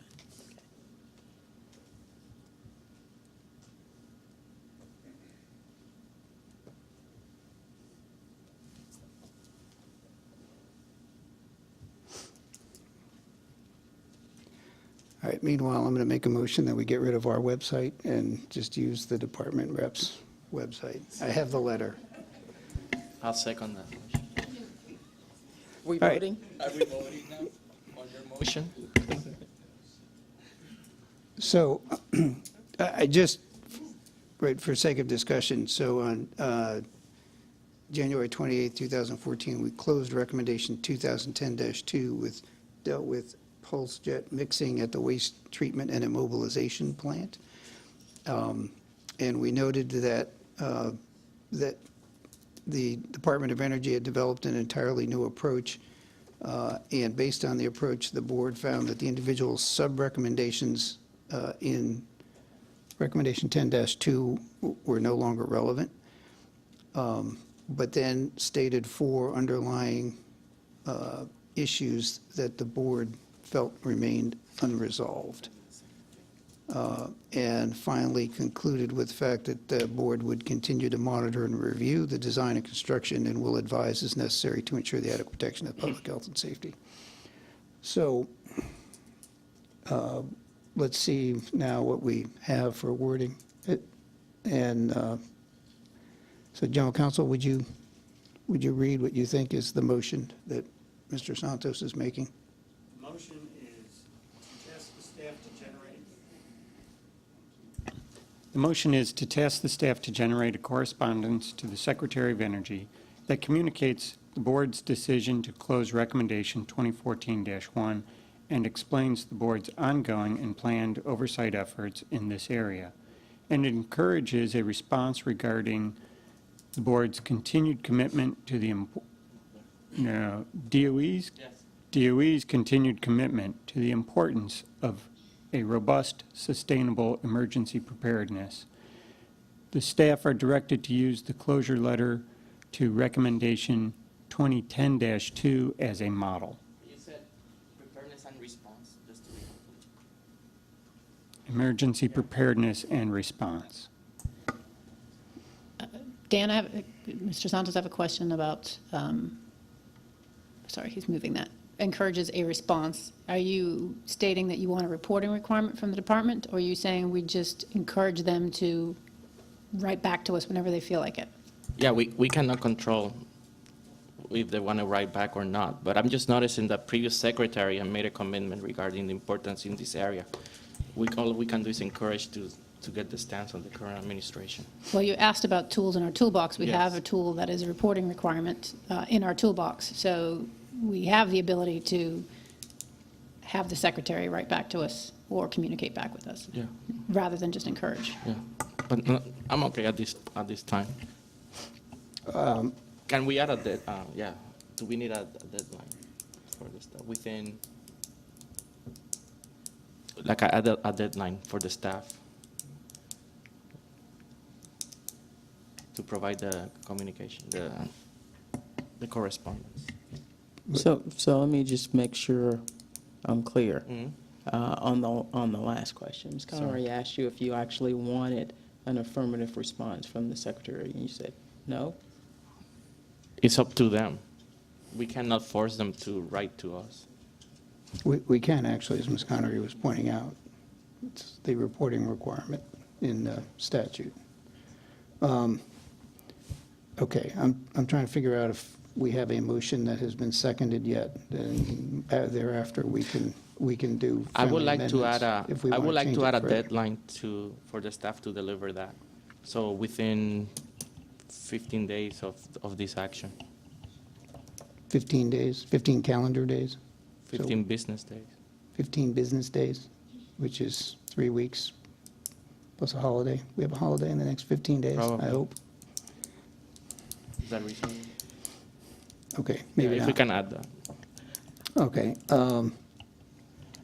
All right, so do I have a second on this motion? Can I make a friendly amendment before you second?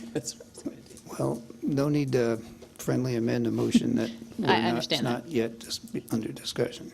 So I will restate my question to Mr. Santos and make a request that he adds a reporting requirement in his proposal. I'm not trying to formalize it. It's not like the need for new information. It's simply their commitment to this area. So it's not like they have to generate new reports or information or anything like that. I don't think it's necessary. Well, we seem to be deliberating the motion, Yeah. which is Yeah, it's different. kind of cart before the horse. Right. But, so do we have a second? If there's no second, then the motion will die right here. Well, I want to make a friendly amendment, but I'm Yeah, not go quite ahead. sure where we are. I mean, I just asked you to consider, we actually do have an action out there. I don't know why we wouldn't ask for the Secretary's affirmation to complete the assessment plans. They don't need our recommendation, but I think it is important for them to carry on. They don't need the board driving them. I'd like to know that they are going to complete. So you would like Reviews. a reporting requirement on the specific deliverable? I'd just like the Secretary's affirmation that that is their plan. Does that make sense? But for a specific deliverable they committed to? Or just a general? If you can give me some Okay, specifics. so one can argue whether they made a commitment or not, but what they're doing is they're developing CRADs, and I'm not even going to say what a CRAD is. and then they're going to assess their emergency response activities and identify what actions to take in response to the recommendation. You would like to see the results of the assessments? No, I just like the Secretary's assurance that they're going to continue the emphasis on emergency preparedness by completing their activities. Does that make sense? So to can I others? rephrase that? So Yeah. you're basically saying that you want them to complete the IP as written, even with a closed recommendation? That would work. I see. So ensure, so what it says, encourage a response regarding, so including, can you add at the last part of the sentence? Is that what you're saying? Right there. Including, and then can you insert? You see what I'm saying? Yeah, I do understand what you're saying.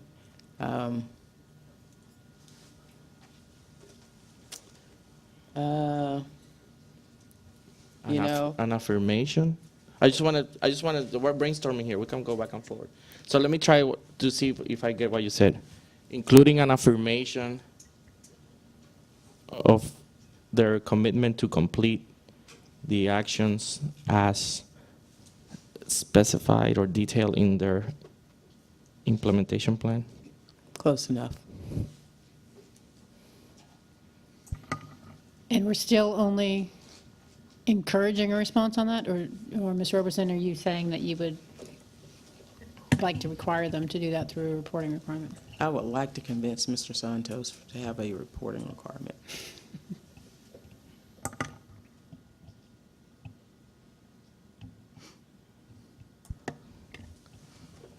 So instead of encourage a response, we have to change that then to, Yes, if you take. Require. and require, Or include a reporting requirement? and require. This is just tasking the Yeah. staff. They'll figure it out. Yeah. Require via reporting requirement, a response.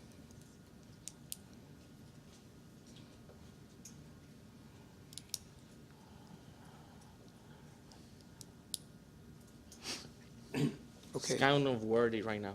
Is that okay? Well, it is your motion.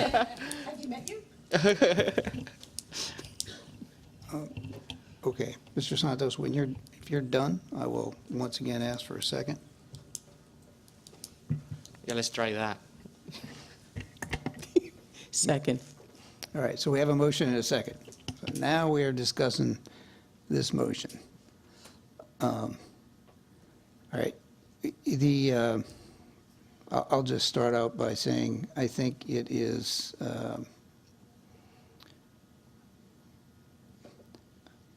I think if I were the secretary, I would feel, I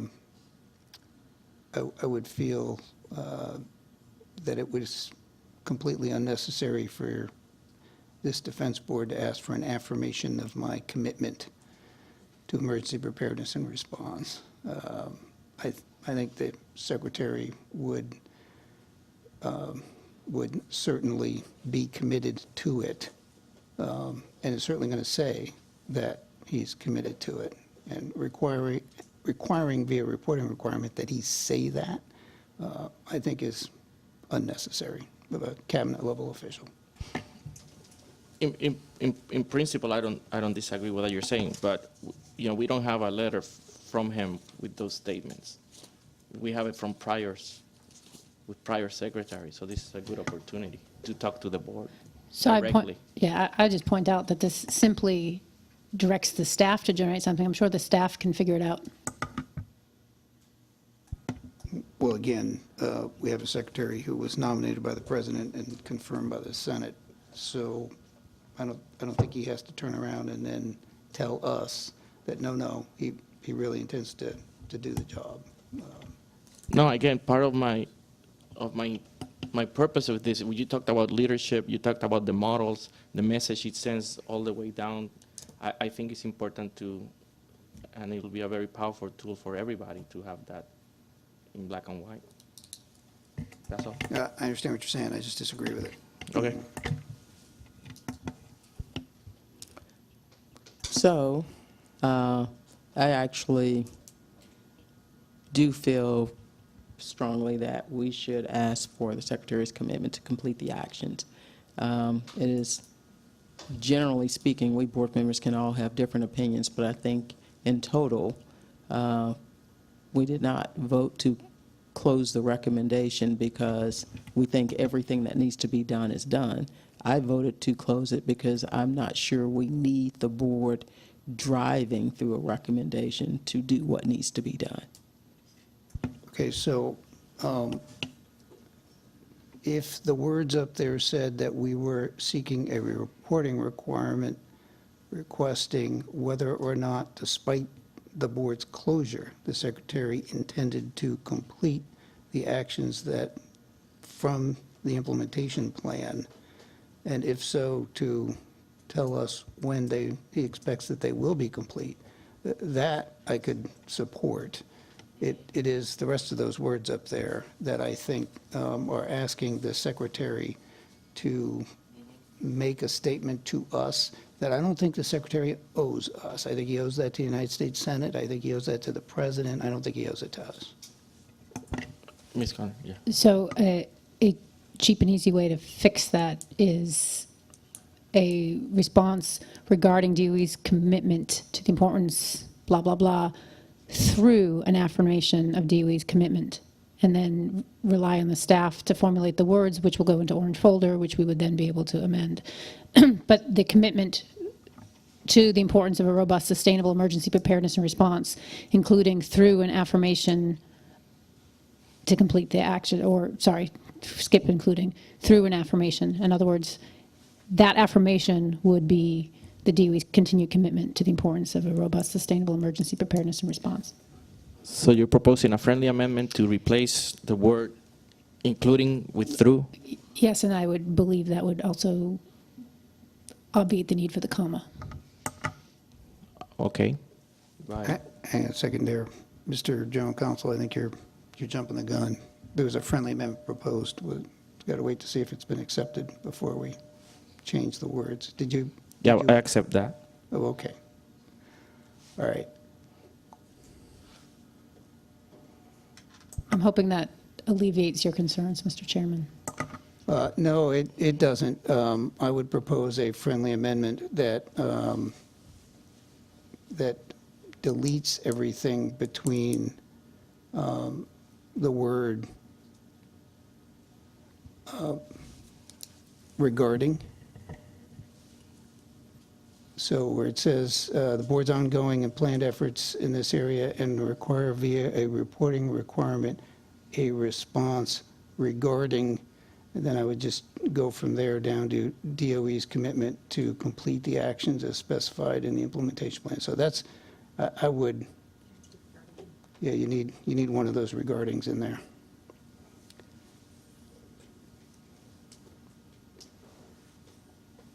You could use either of DOE's, but see where we got DOE in the fourth line and DOE in the fifth line. And one of those can stay and one can go, and then everything else in between would go. That would be my friendly amendment. So right now, you have blocked, Mr. General Counsel, the word regarding. That needs to be unblocked. That's my proposed friendly amendment. We're keeping that, committing to complete action, specified implementation plan. That's fine. I can accept that.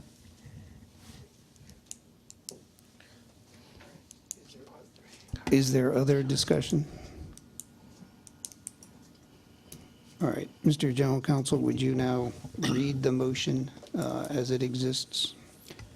The motion before the board is to task the staff to generate, within 15 business days, a correspondence to the Secretary of Energy that communicates the board's decision to close Recommendation 2014-1 and explains the board's ongoing and planned oversight efforts in this area, and require via a reporting requirement a response regarding DOE's commitment to complete the actions as specified in the implementation plan to Recommendation 2014-1.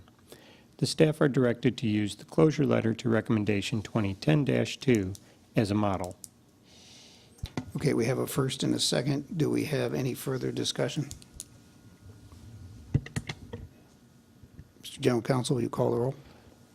Mr. Chairman, Yes. Vice Chairman Hamilton, Nay. Board Member Roberson, Yes. Board Member Santos, Yes. Board Member Connery. Yes. Mr. Chairman, 4 votes in favor, 1 opposed, the motion passes.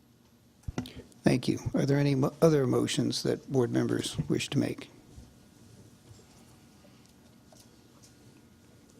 Any other discussion at all on the agenda topic? Mr. Chairman, I would note, just for the record, that that is docket number 2017-100-085. Thank you. All right, hearing no other discussion, I'm going to summarize that we have passed 2 motions. One was to actually close the recommendation. I think there's some general staff tasking that will be associated with that to update the website. And secondly, we're going to generate correspondence to the secretary as stated in the motion that just passed that will include a reporting requirement. Was there any other tasking or other items that any board member believes needs to be restated for the record before we conclude the meeting? Mr. Chairman, Yes. there were 5 questions that the staff took for the record. Shall I repeat those? Yes, please. So from Board Member Santos, your testimony indicated implementation at some of the DOE sites have inconsistently implemented the implementation plan. Please provide some examples of where the EP has been, where the implementation plan has been inconsistent. From Board Member Connery, what parts of DOE Order 151.1D Delta are sites able to opt out of without headquarters approval? From Board Member Santos, work plan oversight of exercises and program reviews at a number of defense nuclear facilities. I will have to get the specific list to you. And Board Member Connery, EA has stated that the new proposed core risk management process no longer requires clear and quantitative expectations for risk management. And the response was, I will have to get the specifics of the risk management approach and provide it to the board. And from Chairman Sullivan, has the Office of Enterprise Assessments done any assessments at the sites? And if they have done them, did they find any deficiencies? That's all I have, Mr. Chairman. Okay, so to clarify that last one, that was since the first report of deficiencies was given to the board in May of 2016.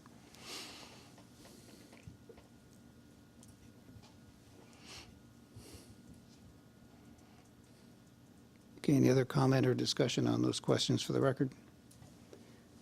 All right.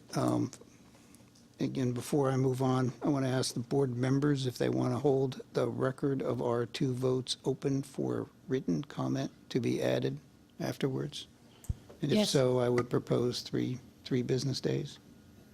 Yes.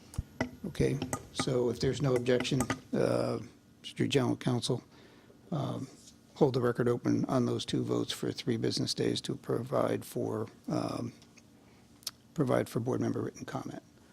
It's not a motion. We're not going to have a motion in a second. We're just going to, that was just a unanimous consent to do that. We will note that on the voting records, Mr. Chairman. Thank you. Mr. Santos? Can you comment on the record of other public comments or materials that would like to be provided to this meeting? Is it closing with the meeting, or is it going to keep open for 30 days after this meeting? Typically, we've held hearing records open for people to comment. The meeting will be done, so there isn't much value of having public comment afterwards.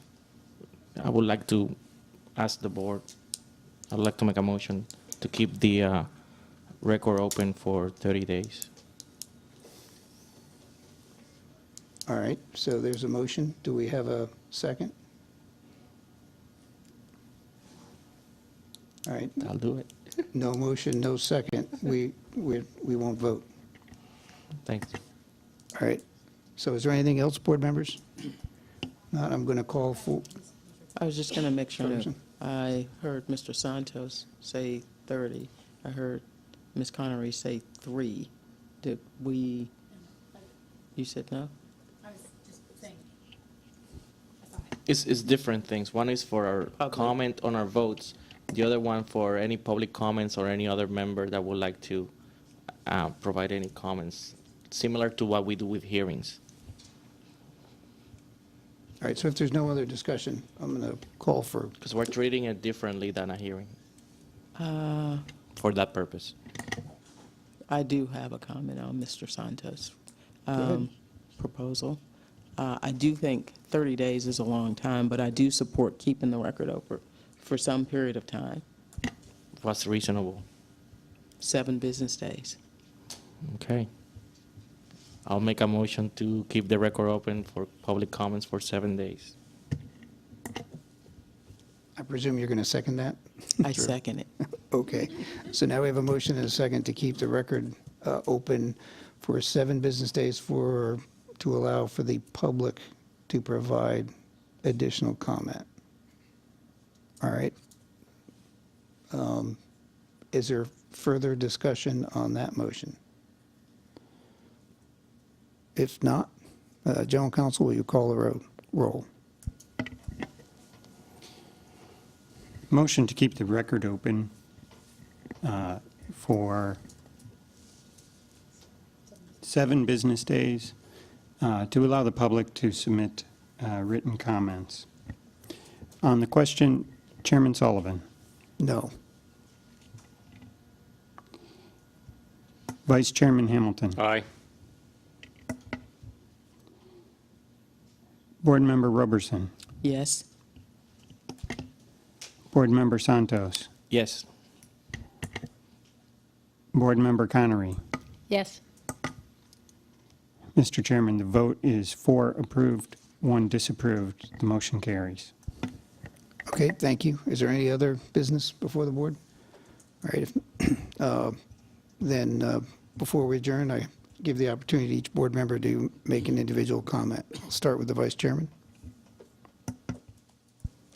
Thank you, Mr. Chairman. I'd like to readdress what we talked about early on in the meeting regarding the distinction between improvement or continuous improvement and corrective action. When the board judges that the adequate protection of the public health and safety is at risk, we appropriately recommend corrective action to the secretary. That corrective action is typically subjective, and 5 board members will probably come to 6 different answers, but it does have an end state. Improvement, and especially continuous improvement, sounds noble. It reminds us of W. Edwards Deming or Hyman Rickover, and certainly there is a role for this approach in some organizations. But when the board measures success with the continuous improvement yardstick without a well-defined end state, we are wandering into problematic territory. The board is independent from the Department of Energy, and as such is actually accountable for neither safety nor production. The Secretary of Energy is. The board must not therefore wander into continuous improvement space. To do so would put us in the position of creating endless costs on DOE without any accountability for the result of those costs. This is clearly not what Congress had envisioned when they created the board. Recommendation 2014-1 casts a broad and wide net. I was personally not part of the development process, as I mentioned before, so I've kept some distance from being too critical of it. I especially appreciate Ms. Roberson's comments on how it came about, Ms. Connery's comments on needing to follow through to an end state, and Mr. Santos's comments that you need some depth in response because local facilities can very quickly become overwhelmed. That said, I'm skeptical that there is a clear end state for a recommendation as broad as was 2014-1. And when it is this broad, we run the risk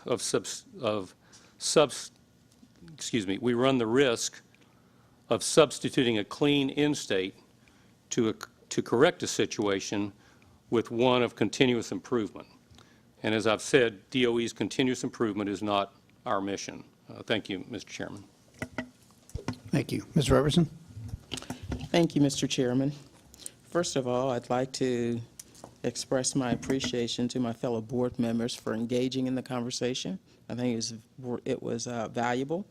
I learned some things from them, and hopefully I added some value for their consideration. There are two things I want to say.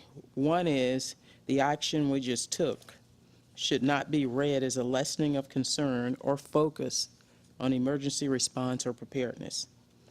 Simply that this recommendation may have achieved or is set to achieve the majority of what it can achieve, and that the board needs to look elsewhere if it believes further action should be taken. The assurance of emergency preparedness and response is the last defense to ensure adequate protection of the public. And I certainly, as a board member, will continue to stay focused on, in my trips, the interactions with the staff and with DOE, this will always be a part of what I consider and look at. The second thing I'd like to say is I think it's important for the board to routinely assess the impact of its actions and to be flexible enough to react to what we see actually happening. And I think that's what we did here today. Thank you. Mr. Santos? Thank you, Mr. Chairman. I want to echo some of the comments from fellow board members. This is an extremely important area for us, the board, and the complex as a whole, in providing adequate protection to the health and safety of the public. Similar to what Ms. Robertson was saying, my view on this was on the recommendation itself as a vehicle to focus resources and actions. And to me, it kind of hit diminishing returns, but not distract whatsoever from the importance to provide continued oversight and presence in this area. We are a very small agency with limited resources. I want us to be flexible and nimble and not get too caught up with too much paperwork and documents that have now created this legacy of a beast of the recommendation. So I think it's important to once in a while reset, refresh, but still continue to maintain focus on the on this area. Similar, I'll continue to travel to the sites and witness some of the emergency exercises out there. I look forward to make sure that the workforce culture is one that takes it equally as important, and whether it's safety culture or mission focus, that emergency preparedness is not an afterthought or a list of checkbox requirements. This is very important. That is in the forefront of the workforce out there, and I know everybody's committed to do that. But part of my action today was to make sure we remain flexible and nimble and don't get bogged down by a lot of the administrative aspects of it, but do continue to look at this area. And if we see issues of adequate protection, that we don't hesitate to use our tools given us by Congress to communicate to the Secretary of Energy in his role. Thank you. Ms. Connery? So since I'm next to last, I don't want to take up too much time. I'm clearly disappointed in the outcome of today's meeting because even though we have a commitment to potentially correspond with the Secretary about completing the items in the implementation plan, There's still another vote to be taken, so that is actually not a foregone conclusion that we will communicate. And I think when you have a turnover in administrations, it's incumbent upon the board to be able to remind the new staff and the new political appointees of the issues and items that they've been tracking for a long time. So I wouldn't have minded having this conversation after we received the last of the IP and after we had a conversation with the Department of Energy. But to take this action now, I think is premature. But I respect the input from my fellow board members and their viewpoints. We are a board of 5 with different views. So I obviously would have to move forward with what the board chose to do. With regard to end state, I think it is our responsibility to make sure that in this case, the end state is that the Secretary of Energy and the department have the ability to oversee the emergency preparedness and response of all of its defense nuclear facilities. I don't think they are there at this point in time. It's not enough to say that we've got things in motion, that we've got an order in place, and that we're putting together CRADs. It's incumbent upon us to remind the Secretary of his role in protecting public health and safety and in providing oversight to those facilities. So I am pleased that the board chose today to close this recommendation because I never felt confident that we had put a finger on exactly what was an issue of adequate protection in this recommendation, aside perhaps from the need to update the DOE order, which has been done. And I say that based on the fact that since this recommendation, the staff has looked closely at Savannah River, at Los Alamos. Staff has done several exercise reviews at Y-12, Pantex, Hanford, Idaho. Outside of Pantex, we've not found issues that we could attribute to adequate protection. So if those issues don't exist that we can find, then I don't know what we're actually trying to tell the Secretary if we say generally there's a problem. I think it will always be true that an area such as this can become a problem if there isn't adequate direction coming out of the headquarters. There isn't adequate emphasis being put on it by leadership. But that will always be true, and since leadership will always change, I don't think there's anything that we could do that would systemically ensure that leadership will always put the emphasis on that we would want them to do. So short of that, I think that the only thing this agency can do is continue to look for deficiencies at specific places and point those out, and trust that the leadership of the department, which again is put in place by the President and the United States Senate, that leadership will ultimately put the pieces together that need to be done in their building in order to ensure that the people in their building are making sure that they don't continue to see these problems cropping up over time. And I think that's their role, and that's the role they have, and it's not our role to be able to tell the Secretary how the Secretary should actually make his people do their job. So thank you. With that, I will conclude, and that concludes this meeting. We are adjourned.